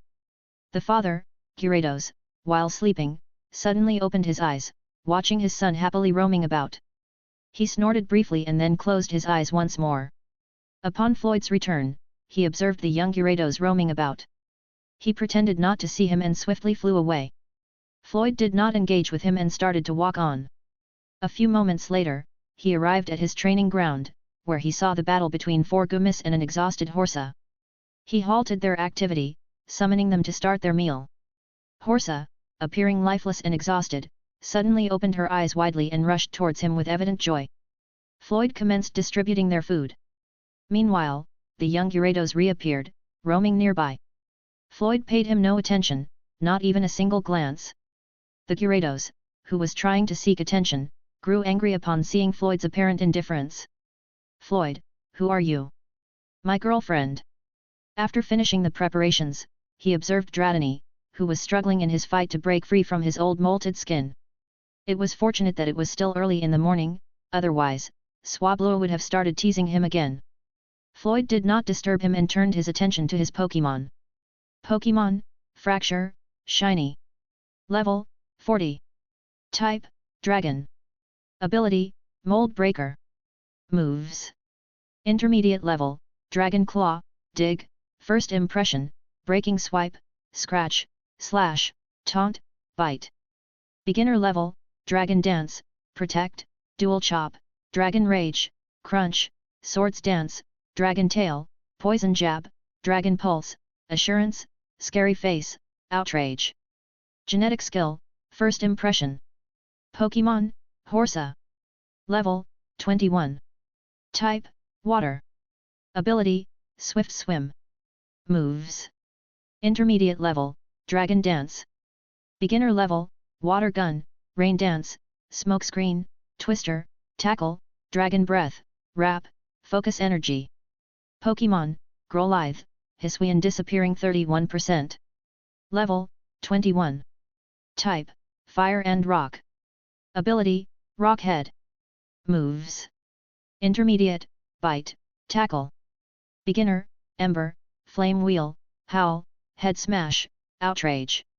Genetic Skill, Head Smash. Pokémon, Gumi, Hisuian disappearing 69%. Level, 20. Type, Dragon. Ability, Gui. Moves. Intermediate level, Bubble. Water Gun. Beginner level, Tackle, Dragon Breath, Absorb, Counter, Iron Tail. Genetic Skill, Counter. Pokémon, Munchlax. Level, 17 to 19. Type, normal. Ability, thick fat. Moves. Beginner level, swallow, lick, tackle, bite, defense curl, scratch. Pokémon, Gumi, Hisuian disappearing 74%. Level, 16. Type, dragon. Ability, hydration. Moves. Intermediate level, bubble. Beginner level, water gun, dragon breath, tackle, absorb. Pokémon, Gumi, Hisuian disappearing 75%. Level, 15. Type, dragon. Ability, hydration. Moves. Intermediate level, bubble. Beginner level, water gun, tackle, dragon breath. Pokémon, Gumi, Hisuian disappearing 76%. Level, 14. Type, dragon. Ability, sap sipper. Moves. Beginner level, bubble, water gun, tackle, dragon breath, absorb. Pokémon, Gumi, Hisuian disappearing 78%. Level, 14. Type, dragon. Ability, hydration. Moves. Beginner level, bubble, water gun, life dew, tackle, dragon breath. Genetic skill, life dew. All of Fracture's dragon moves have shown significant improvement, including the normal moves like protect and swords dance, as well as the poison move, poison jab. This enhancement is attributed to the poison sac that Fracture acquired from a previously deceased Arbok, along with the assistance of the current Arbok, who provides poison to him daily. Horsa has already been caught up to by Growlithe, and if she continues like this, Growlithe, Gumi, and Dratini will soon surpass her. However, it seems that this girl doesn't care about this, the only thing she cares about is food. As for Growlithe, he has mastered the move Flame Wheel. This achievement is a direct result of Floyd's dedication to enhancing Growlithe's fire-type attributes through specialized nutrition, focusing on laying a strong foundation and perfecting his fire moves. Regarding the 5 Gumis, Floyd has tailored their diet to be rich in steel-type nutrients. He is aware that such a diet might not be ideal for their current type, but he finds himself in a dilemma. His primary goal is to restore their steel type before they evolve into Sliggoo, leaving him with limited options to achieve this transformation. This is also one of the reasons why they were slow in leveling up, even though Growlithe had already surpassed the leader Gumi in level. That's because due to the steel-type food and training, the leader Gumi unexpectedly learned Iron Tail when he advanced to the pro level. Learning Iron Tail was beneficial for Floyd because he preferred most of his Pokémon to learn this type of move. Compared to Dragon Tail, Iron Tail was easier to control, and being a steel-type move, it could be advantageous for his Dragon-type Pokémon to counter Fairy and Ice types in the long term. Therefore, all of his Dragon-type Pokémon must learn it, with Fracture's current task being to master this move. Additionally, Floyd wanted all his Gumis to learn Acid Spray and Acid Armor, moves exclusive to the Hisuian type of Gumi. Due to a lack of nutrition and foundational training, they hadn't learned it yet. But now, with their foundation being re-established, Floyd needed to devise a plan for this. As for Munchlax, Floyd couldn't precisely estimate his level, so he guessed it based on his strength. Munchlax also successfully learned Scratch, which, according to Floyd's training requirements, was the easiest among the 3 moves to learn, which were Scratch, Rollout, and Body Slam. Munchlax recovered quickly as he ate, leading Floyd to surmise that his Swallow move might have improved significantly. Floyd now had 1 ace-level Pokémon, 3 at the pro level, and soon potentially a 4th as he looked expectantly at Dratini. Moments later, Dratini began to extricate himself from his old skin, slowly crawling until, after some effort, he finally succeeded. "Ew!" Dratini exclaimed, venting his frustrations to the sky as he overcame his own physical challenge. Floyd reviewed his stats. Pokémon, Dratini. Level, 20. Type, Dragon. Ability, Shed Skin. Moves. Beginner level, Extreme Speed, Twister, Thunder Wave, Dragon Breath, Dragon Dance, Protect, Wrap, Dragon Tail, Agility. Genetic skill, Extreme Speed, Dragon Breath. Well, what could Floyd say? This little guy had just learned Protect a few days ago, and now he had mastered Agility too. Honestly, calling Dratini a little guy didn't seem quite right anymore. At almost similar height to Floyd, which made him smiled wistfully. How old was Dratini? Only 20 days. Yet, at 20 days old, he had reached a pro level comparable to Horsa, Growlithe, and Gumi. Where else could one find such a genius? The answer lay in the little guy in front of Floyd. There's a saying, don't fear those so-called geniuses, as that so-called genius is just a talent that needs honing, a title not yet deserved. But fear the hard-working geniuses, for no matter how hard you work, they are difficult to reach, let alone surpass. That's a true genius. This saying applied perfectly to the little guy in front of him. Congratulations, Dratini. You've reached pro level and managed to catch up to your brothers and sister. Floyd found no fault with Dratini, he was one of Floyd's pride, a hard-working Pokémon. Ehyo, Dratini's eyes shone brightly as he excitedly rushed towards Floyd and began spinning around him. Ha ha ha ha, Floyd caught and hugged him. Chapter 125, Dratini vs Horsa. Floyd's Pokémon collectively congratulated him on his progress. Ehyo. Dratini glanced at Growlithe and the leader, Gumi, issuing a silent challenge. Feeling the pressure, Growlithe and Gumi sensed their younger brother catching up, igniting a dignified competitive spirit. Oh, want a battle? Floyd inquired, intrigued. Dratini nodded in affirmation. Who will you fight? Floyd queried. Dratini's tail gestured towards Horsa. Horsa, perplexed, wondered how she had provoked Dratini, unable to recall any such incident. It's good timing, right after eating. Fighting helps with energy absorption, Floyd remarked with a sly smile. Horsa, seeking to escape, found herself relocated in front of Dratini by Floyd. Horsa, she gave Floyd a pitiful look, but he remained unmoved. Angrily, Horsa stamped her tail. Horsa, you, little brother, I didn't provoke you. Ehyo. What do you mean? Horsa. Why are you fighting me? Ehyo, you're the strongest after elder brother. Stay away, fighting maniac. Horsa exclaimed, trying to hide, but Dratini launched a twister attack. Dodging swiftly, Horsa narrowly avoided it. Dratini then accelerated using extreme speed. Bang! Hit by the attack, Horsa, now furious, realizing Dratini's earnest approach. Water emerged from her mouth as she launched a water gun at Dratini. Dratini immediately employed a protect move in defense. Horsa activated her smokescreen, and a cloud of black smoke enveloped them. Dratini unleashed his thunder wave towards Horsa's position, accurately hitting her and predicting her next move. Indeed, Horsa was executing Dragon Dance, but it was thwarted by the thunder wave. Horsa, seeing herself immobilized, was desperate. She longed to sprint towards the lake but found herself unable to move. Roar! Suddenly, the roar of the young Gyarados filled the air, leading them to believe he was about to attack. Fracture readied himself for combat, but to everyone's surprise, Gyarados merely roamed around them before continuing in his own direction. This action left everyone confused. They had assumed he would come to his sister's aid, but he behaved as if he were just a passerby. In truth, Gyarados had initially intended to attack, enraged by the sight of his sister being defeated by a younger Pokémon like Dratini. However, as he moved to act, he reconsidered, his rationality overtaking his anger, realizing he couldn't defeat them. Thus, he altered his course, rushing away as if he were merely passing through.